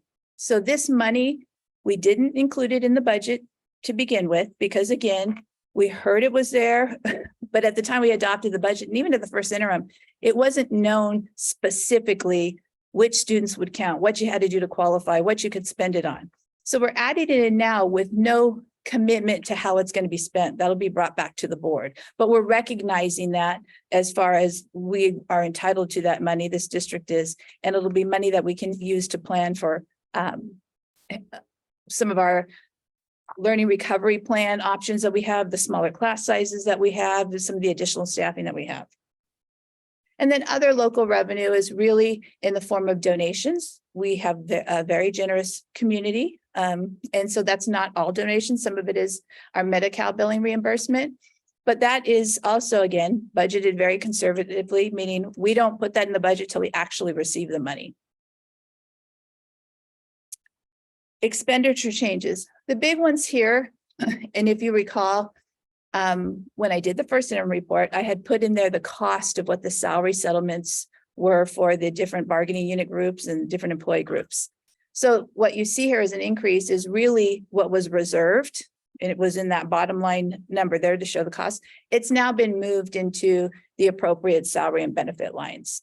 So it's an increase, but it's an increase that you knew about and that you approved back in December. It just was reserved in those categories because it hadn't actually gone through the entire process as of October 31st, as far as the board approving it, the county approving it, those steps. Books and supplies, you can see $6.9 million. Again, bulk of that is the arts and music block grant and the learning recovery block grant. It's a holding place for that money right now. Nobody has access to spend it, but is included in our budget as the budget's balanced. And then services increase a little bit. Really, that comes from our schools, our departments cleaning up their own budgets and moving their own from supplies to services or things like that. I wanted to show you there. This is the actual report, that 50-page, 70-page, multiple page state report. These are the pages from that you can go and match to see this is exactly where I was pulling these numbers from. But I like to present it to you in a way that you can see without this, I believe, doesn't mean much to somebody as far as just looking at this report. So telling you exactly where the increase or decrease is and what it's for, the reasons behind it is important. Reserves. The district is required to maintain a 3% reserve for economic uncertainties, and that amount is a little over $3.2 million. It's 3% of our total expenses. So with an increase like to the salary settlement, that increased our total expenditures. That meant that 3% that we have to have saved also goes up. But you can see under column D, projected year totals, reserve for economic uncertainties. There it is, with also an additional 441,000, almost 442,000 beyond that, just in our general fund. Our special reserve fund is like a savings account. So the general fund that I just showed you is kind of like the checking account. It's the everyday expenses, what we pay salaries, what we supplies, things like that. But this is another fund, and I think it's important to show here because the district has we're in year 2 of a 3-year learning recovery plan. And that includes things like the smaller class sizes, additional professional development, a whole list of things that we had to go through in one of our many plans that Dr. Curcio spent lots of time writing. But this shows here the reservation. You can see the learning recovery plan of $4.8 million reserved. So that's in the savings account to be spent next year. So when we're looking at maintaining the smaller class sizes, for example, that's already been budgeted here. It's already was approved by the board and designated for that. So we know going into next year, that's the plan of what we will be doing, at least for next year. You can see also on there that we have what we call prior year impact aid. Impact aid, for those that aren't aware, is really the federal government's way of making up for the fact that we can't collect property taxes for Camp Pendleton. So because majority of our money, the state gives us a majority of our money, but there's two different ways that we get that money. We get it either through local property taxes, and then whatever property taxes don't cover, that's what the state makes up. We can't collect property taxes on the federal property. So this is the federal government's way of making up for it. It doesn't make up for what the property tax value we could collect of Camp Pendleton with, that view there of from the Pacific Ocean. If we were able to collect property taxes, we'd actually bankrupt the entire impact aid program nationwide. So we don't get the whole thing, but it's a way that it's recognized. The federal government, when it pays, the timing of it, I mean, it's one thing to be subject to what happens at the state. It's a whole nother issue to be subject to what happens in Washington, D.C. And so because the timing of payments is not reliable, we set aside $1.75 million so that it's kind of like an early warning system. Should we not get all the money? Because there have been years where they're not going to pay it this year, it's delayed, it's subject to all kinds of things. We eventually got it. But for cash flow purposes, we need that cash to be able to actually spend it. So this is money in the bank that we save. It's like I said, it's an early warning device that should the program be cut or something happen at the federal level that's completely out of our control, we would have time to plan for it. And it wouldn't be just a sudden, this is going away. And really, it pays for general operating expenses. It's not designated, nor does it need to be any one specific program or category or anything like that.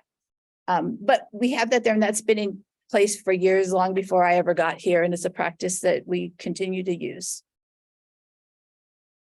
So, summary. It was a snapshot as of January 31st being presented to you now. We have a positive certification, which is exactly what you want. And in addition to all of the things we were able to do, the salary settlements we were able to give to our employees and covering the benefit costs, we still have a 5.35% reserve, which, like I said, the state requires 3%. That's also a balance because districts are not allowed to have more than 10%. So it's always it's very interesting when we think back to what happened with COVID before all of the COVID money came in, districts were in a panic. So you better had saved for I won't say rainy day, but sneezy day or whatever it was. And if you didn't, you were having some issues. The balance is maintaining the minimum, but not saving too much, because really we should be spending this money on the kids that are here. We're not here to save money. We're not here to be wasteful, but we're given money to spend on the kids that are here. So that's the balance of having enough and then not having too much. Some districts brag about having 17% reserves, 12%. And while that's financially, I don't know the right word for that. We're not in the savings account. We're not a money-making business. We're in the education business. And so it takes money because it takes people, and people cost money in order to do what we need to do. So that's a healthy place to be. Not too little, not too much. What this doesn't account for is this 5.35% does not count what I told you was set aside for the learning recovery plan or the shade structures that we're building or any of those. Those are all outside of it. So even after spending on all of those items, there still is a 5.35% reserve. Next steps. You've heard a little bit, and you're going to hear when Dr. Husting does her presentation about the LCAP input meetings. The budget is directly connected to the LCAP. I've shared in the past that When the LCAP came out back in 2013, many districts struggled with making the connection between what was happening in educational services and what was happening in business services. We didn't. And part of that I credit to Dr. Curcio, because she and I had always worked together on building the budgets, that it was very seamless to then figure this out. For other districts, it really was a struggle. Business people tend to think this is my money, and educational services people tend to think we have to spend it on the kids. And so finding that balance is really important, but it's something I'm really proud of because it didn't take a lot to put it in motion. It was just filling out their form, to be honest with you. But the LCAP input meetings are then the basis for a lot of our budget development, because we listen to what the parents are saying, what the community is saying, what the teachers are saying and employees are saying, and this year, what the students are saying. So having that, those meetings and getting that input is what then is the next step for how we develop our budget. There are some things that are just standard, utilities and fuel for the bus. Those are not up for discussion. However, the priority of whether we're going to have transportation, things like that, definitely. And so we're in the process of doing that now. We're waiting for the governor's May revise. Lots of eyes on that. We're all watching to see. The governor has in his January proposal 8.31% COLA, I believe is the number, or 8.13. It's over 8% for COLA. The question becomes, will the state be able to fund that, and will they be able to maintain that? So those are some decisions. I think we'll see a lot of one-time money like we have already.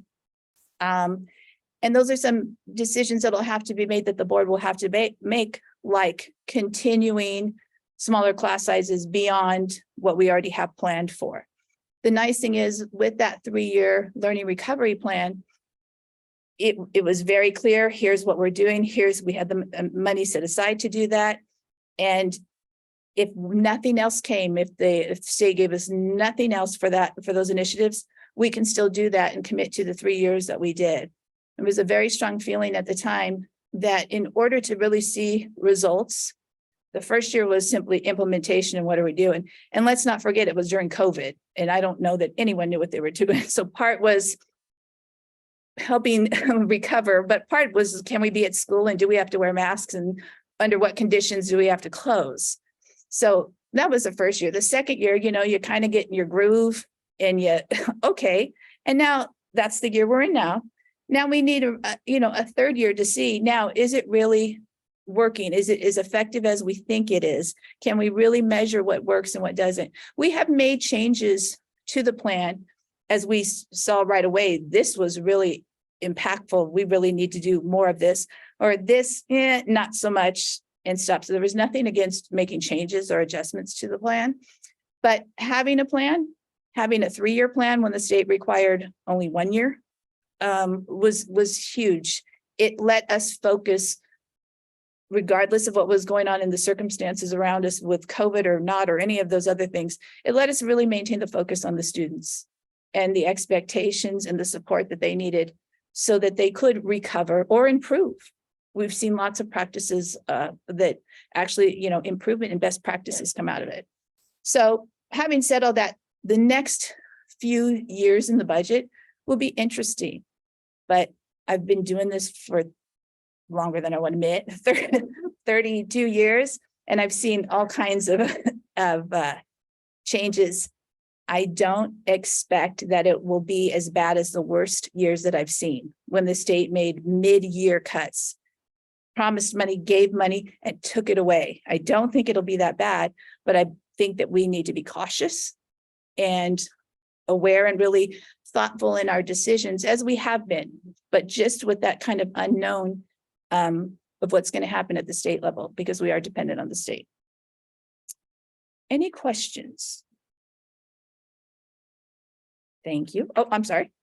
So help me with this one. If I remember from the first year we got the recovery grant, you wisely moved things into a 3-year plan. So we weren't going to blow it all in the first year, but rather we could keep programs going. So I'm assuming smaller class size was part of year 2 and year 3. So where I got lost in the presentation was that we've had the $6.7 million increase that wasn't expected then. And I'm not sure.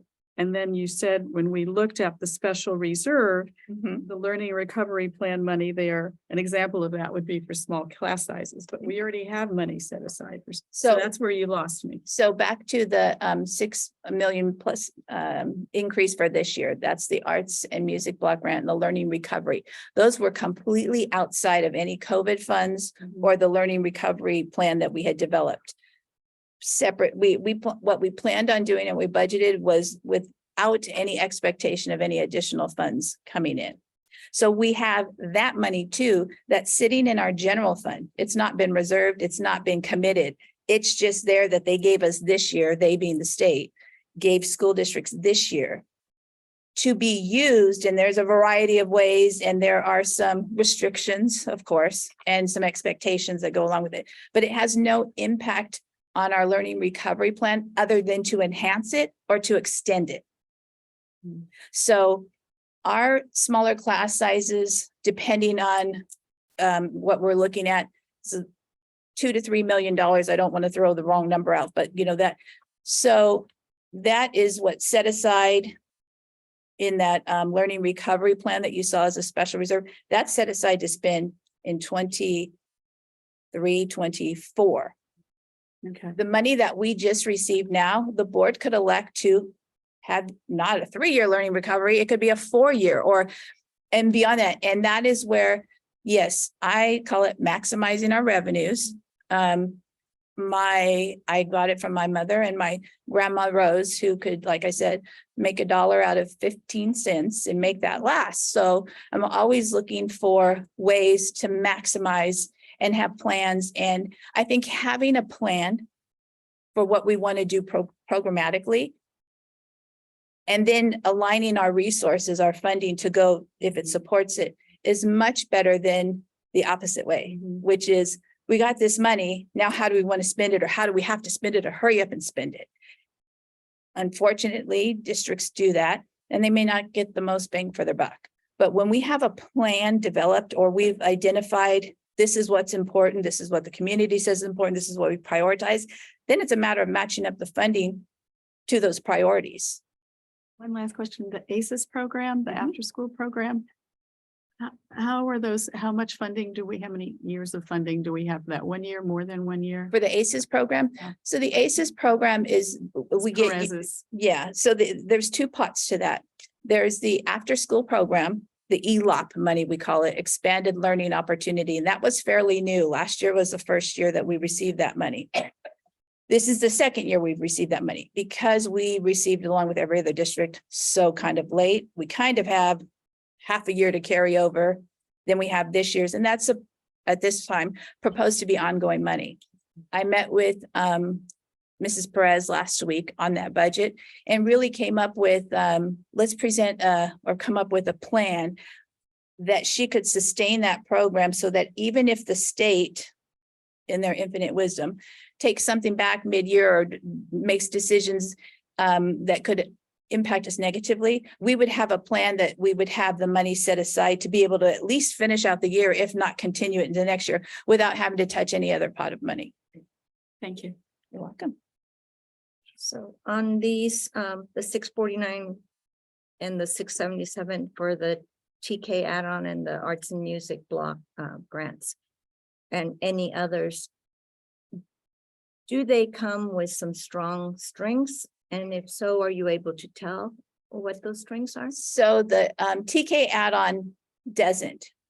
Let me just be clear. It was a revenue add-on because we offer the TK program. And so that's how it was generated, but that's not how it has to be spent.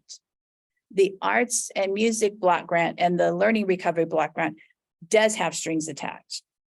More flexible than the old programs that had some, I mean, really limitations on them, but strings nonetheless.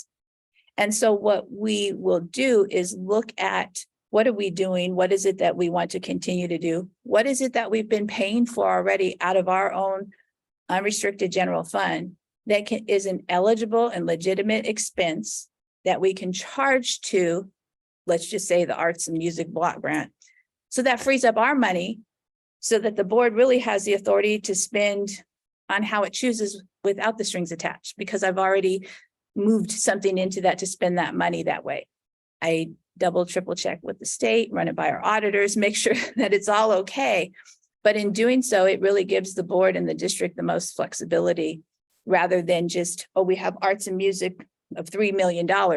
Let's go out and hire a bunch of, music teachers or buy a bunch of equipment and then try and figure out a program. Instead, whoa, what's it say we can do, we can't do, we have to do? And so really working within those limitations that provides the district with the most flexibility, that's how you're going to get local control. So the state has said, here's this and strings attached. We work within those parameters, but really the goal is to have a local control for the board to make the best decisions for what needs to happen here in our district. We're not the same as Temecula, LA Unified, thank the Lord. But so it's not a one size fits all, but they're getting the same types of money that we are, and we're not going to spend it in the same way. So there are restrictions. I don't have the exact restrictions that are on there, but it is a plan that we'll need, much like the transportation plan, that we'll need to bring to you before we can spend any of it on how and we recommend that money be spent. So coming soon. Okay, thanks. Any other questions? Thank you very much.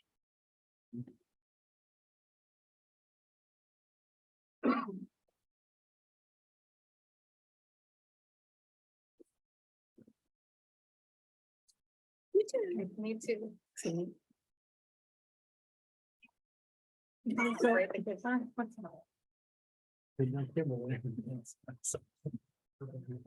I'll present next.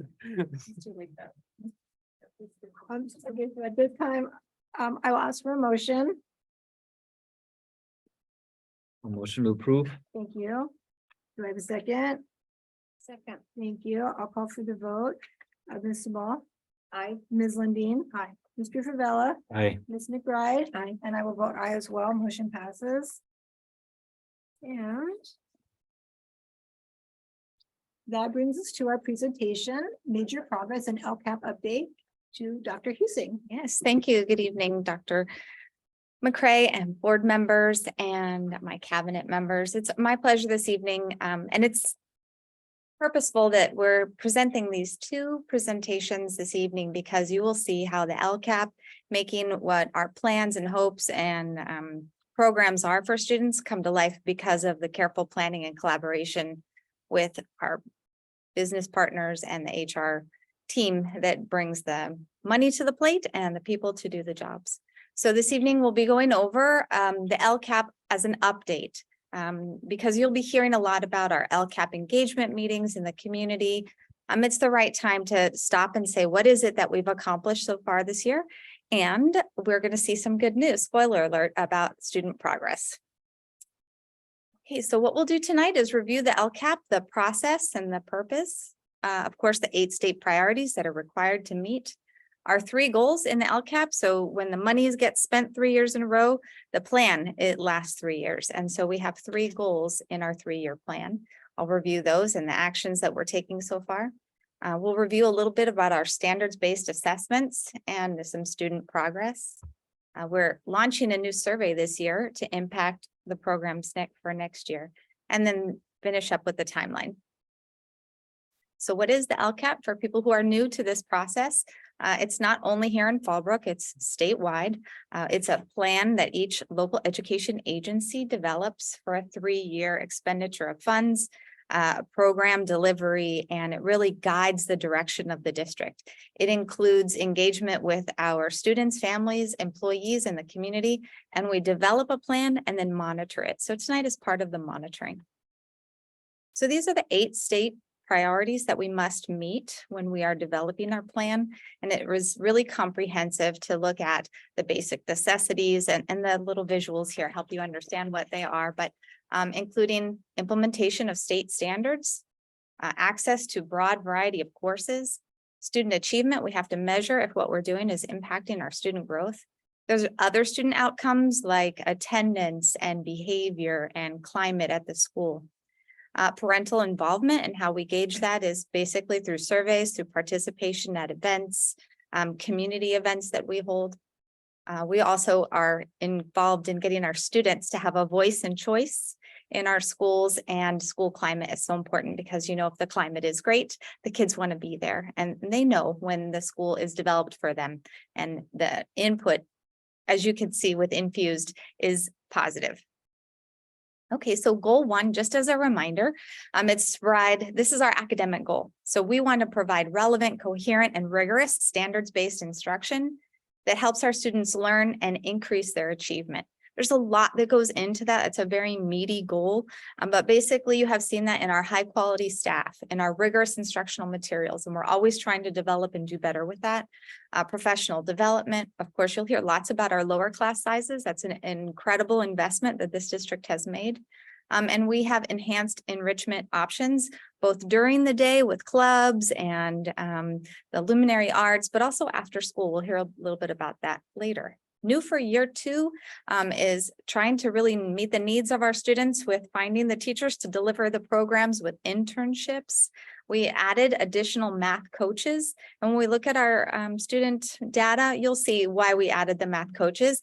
And again, we're seeing some great results with the investments that we're making. Increased support for physical education comes up in every community engagement meeting that I've been in. The parents love sports. Kids come home thrilled with PE. And not only does this district invest in physical education, but this year we added full-time assistants so that the whole entire grade level could go out together. So big investment in our students.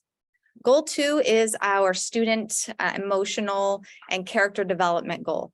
And in Fallbrook, we believe that we want to ensure and nurture a safe climate that promotes social, emotional, and physical well-being of students, their families, and the staff. So we develop our students as leaders. You've seen their participation in leading assemblies, in leading discussions in our LCAP groups. It's the students that are taking the notes from the community members. They're representing their school as meaningful partners. And so this is also where we have behavioral health supports with our counselors. We are still looking for additional social workers, but that was an investment that this district made. And we know that that's important across the state. That's why we're having a hard time filling all of those positions, but working in unique ways to meet those needs. We have a leader in me culture, and we also want clean and organized and beautiful facilities. And we know how important that is when you walk into a building that says you care about your students feel cared about. Additional this year, again, are the social workers were new this year, additional counselors at our base schools, and then full implementation of that character and citizenship program called Character Strong. The word escaped my mind for a second. Okay, goal 3 is our strong community relationships, and we are doubling down in that department this year. Directors across the district are joining community groups. We serve in the community events that are available.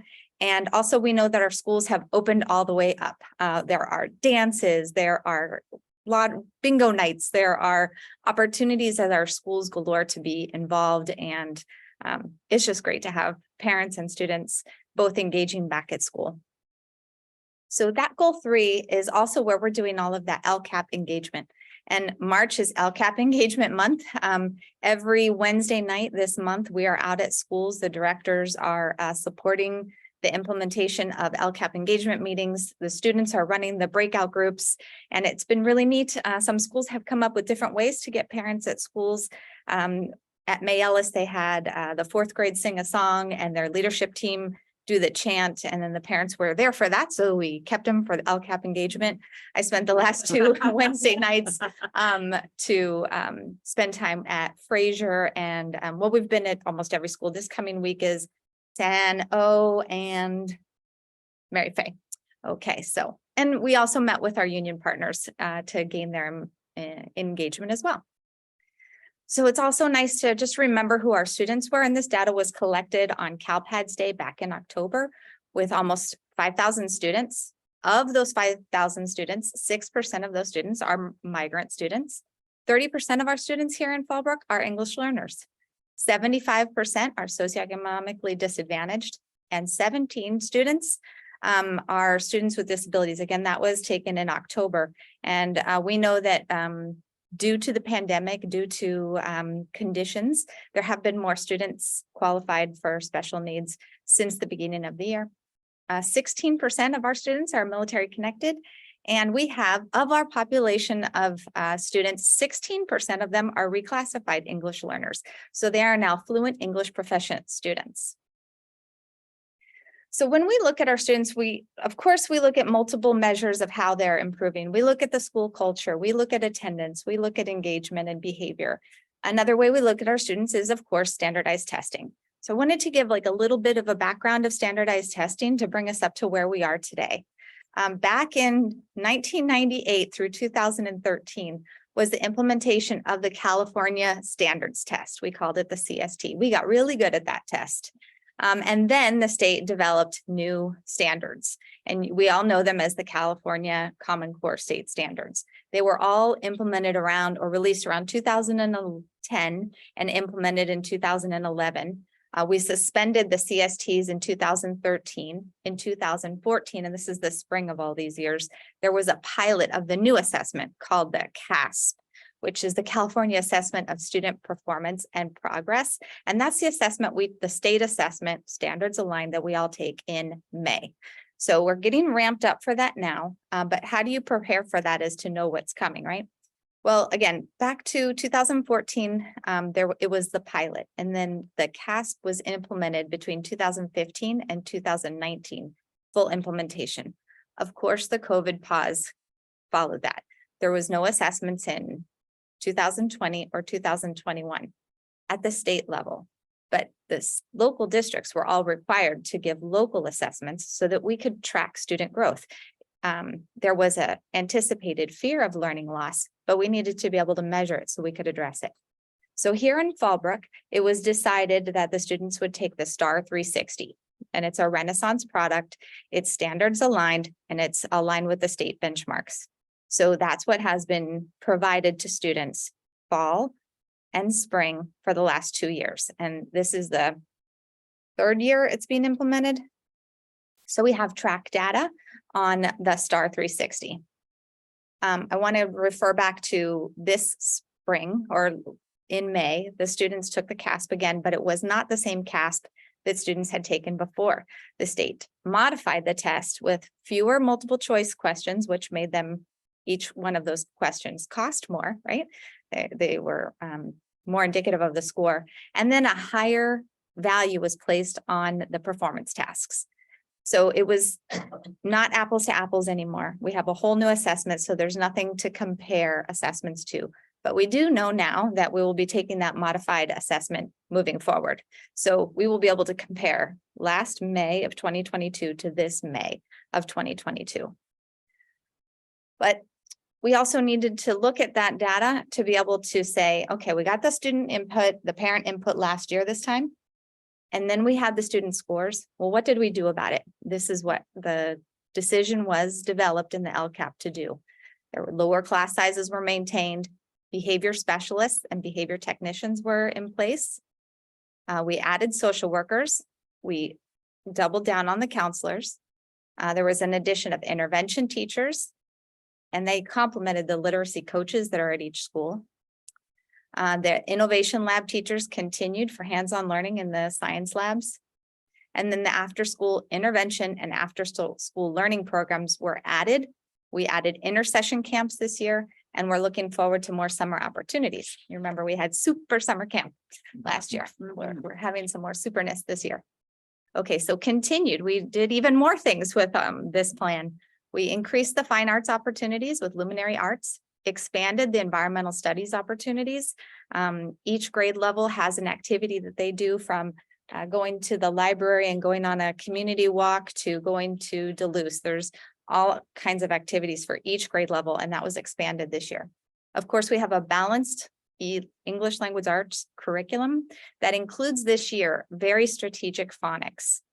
We had many teachers trained in, it's called Orton Gillingham over the summer. And I think in one of the visits we made to, Fallbrook STEM Academy, we saw the implementation of those OG small groups. Of course, the character education, and then student leadership is primary to this district, personalized learning. And of course, again, everyone's favorite, I'm telling you, when I do those parent engagement meetings, PE comes out top. So what have we done this year? Well, we've implemented our LCAP. So it really is like a stair step approach. On the top is our LCAP. Those are our goals. That's our mission. Those are our priorities. We get them done by our schools following through with their single plans. So the principals each really work with their site teams and their parents to align the goals of the school to the goals of the district. And then the grade level teachers, they know what the goals are. They know what their materials are. They know what their training is, and they're the ones who make the magic happen. So they have planning time together to make sure they're meeting the needs of the students.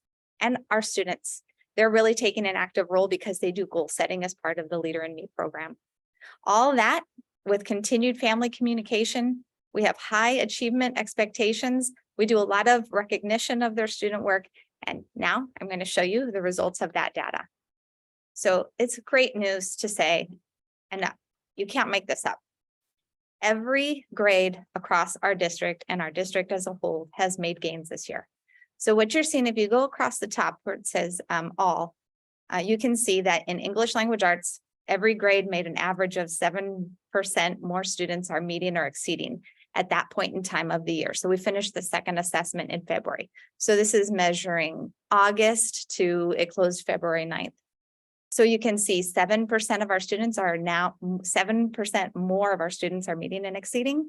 And in math, almost 10% of our students more are meeting and exceeding. And so when we looked at our data last year, we noticed that math was a struggle. So what you're seeing here is an implication of our math TOSAs, a high percentage of detail and attention by our teachers to really look at our math curriculum, collaborate with each other, think of new ways to make sure that our students are engaged. And this is a credit to everything that happens in the classrooms, all of the support that the principals are giving, the teams at the sites working together. This doesn't happen by chance. This is by design. And really a credit to the hard work in our classrooms and with our students. So this is a proud moment. We should as a district be really proud to say that every grade level is making growth across the district. Great. So in Principals Council, which we plan as the Ed Services Department, we think like, okay, what can we do with our principals when they come in? How can we really look at this data? The principals had a chance to just disaggregate what is going on here. And they think that the literacy coaches and the strategic plan made a difference. The attention to oracy, making sure that students have the opportunity to speak in class. The Orton Gillingham, that's that phonics training, smaller class sizes being really important. Reading intervention, targeting needs, the language academy for newcomers. Can't wait to highlight that in a future meeting. And then using data to really drive our instruction and then continuing with those high expectations. And then a lot of magic happened in math. We purchased a lot of math manipulatives in the beginning of the year and got those materials out to teachers. There's been a lot of work. Even today, the math coaches were working with a coach from Irvine Math Project to enhance the instruction that goes to our students. Activities are sent out every week on new things to do. The science TOSAs and the math TOSAs work together. It's really a great team. If you want to look right here down at grade 8 and 7, that's unique to this district that our 7th and 8th graders are really working very hard. You want to see that in our oldest students giving their best efforts. So again, there's a continued drive for growth, and we know that there's still growth to go. And we're really looking forward to seeing what will happen now. And the next time we'll get a district-wide look at our student performance is here in May. So if you have a phone, you can participate in our new LCAP survey. It's for parents, staff, and community. It's new this year. Should only take about 5 or 6 minutes. The questions are related to our goals. There's 2 open-ended responses in that survey. And then we use Panorama to curate the information and be able to interweave that broader reach to the community. If parents can't attend one of the events, we're reaching out with the survey. Our next steps is we're going to continue to gather the information at our engagement meetings throughout this month. We'll develop a draft LCAP. We bring it to a public hearing in the beginning of June, and then we bring it back for final approval in the second meeting of June. And as you see, we do a lot of work with human resources and business services so that it's a combined plan, and really making it feasible to be implemented in the classrooms. All right. I'm open for questions, but I'll just say thank you for the applause. I really think that goes to the teachers and the students in the classroom. I'm really excited to see what happens with the continued collaboration and really hard work that's going on. Any questions? I have a few questions. Sure. So, additional social workers at each school. So are there already social workers and you're adding more social workers? So the plan had budgeted for 8 social workers, 1 per school, but we have only been able to hire 4.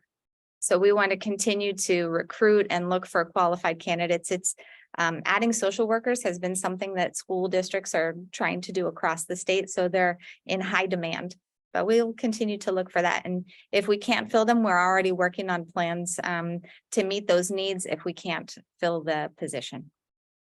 And how many counselors are already in the schools? Each school has 1 counselor. The schools on base have 2, and Potter Junior High has 2. And the Common Core that was implemented, you said it was 2010. 2010. Is that still part of the curriculum? here? Those are our current state standards, yes. So then when did the phonics come in? Because don't they kind of clash?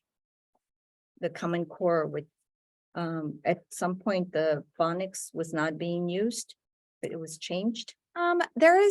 There are many different competing philosophies on reading instruction. So right now in the news, there's a lot of discussion about the science of reading or a balanced literacy approach or whole language approach. Those philosophies and strategies kind of wane and flow in our business. In our district, we have an adoption of a balanced literacy program called Benchmark. And so that has been in place. This is the second full year it's been in place.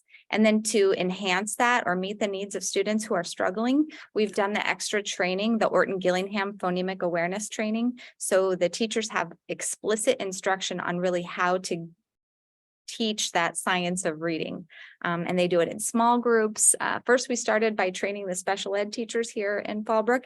And then last summer, I think 50 some teachers were trained, and we have another training this summer. But it is a comprehensive training. It's a whole week, more than 40 hours of training. Just to finish, so then with my last question, how much of this was maybe a bill put through or a requirement coming from Sacramento Governor Newsom? I think the LCAP was by the previous Governor Brown. He changed the whole way schools are funded. And so we've been doing the LCAP. Is this year 8 or 9? 2013. Yeah. was the first year, so we're going on 10 years. Yes. Thank you.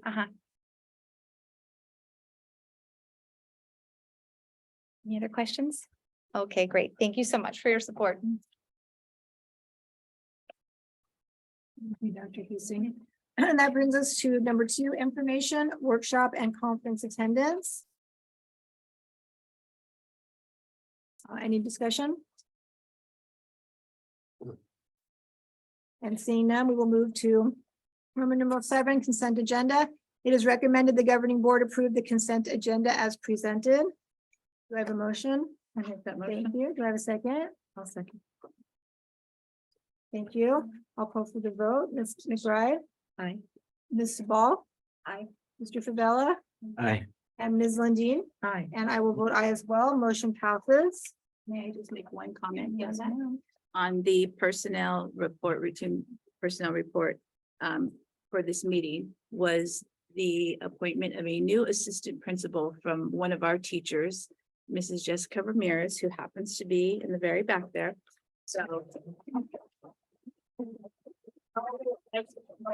And she's been with the district for a number of years, is a very valued and respected, well-respected TOSA right now.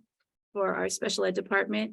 And in some of the administrative changes that we've made, everything just made sense. You know, sometimes some things just happen and it all falls in place, and it's going to be such a good move for all the schools involved.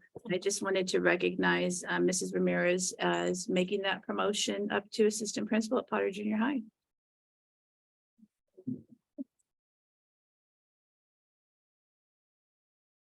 And with that, we will adjourn at 8:21.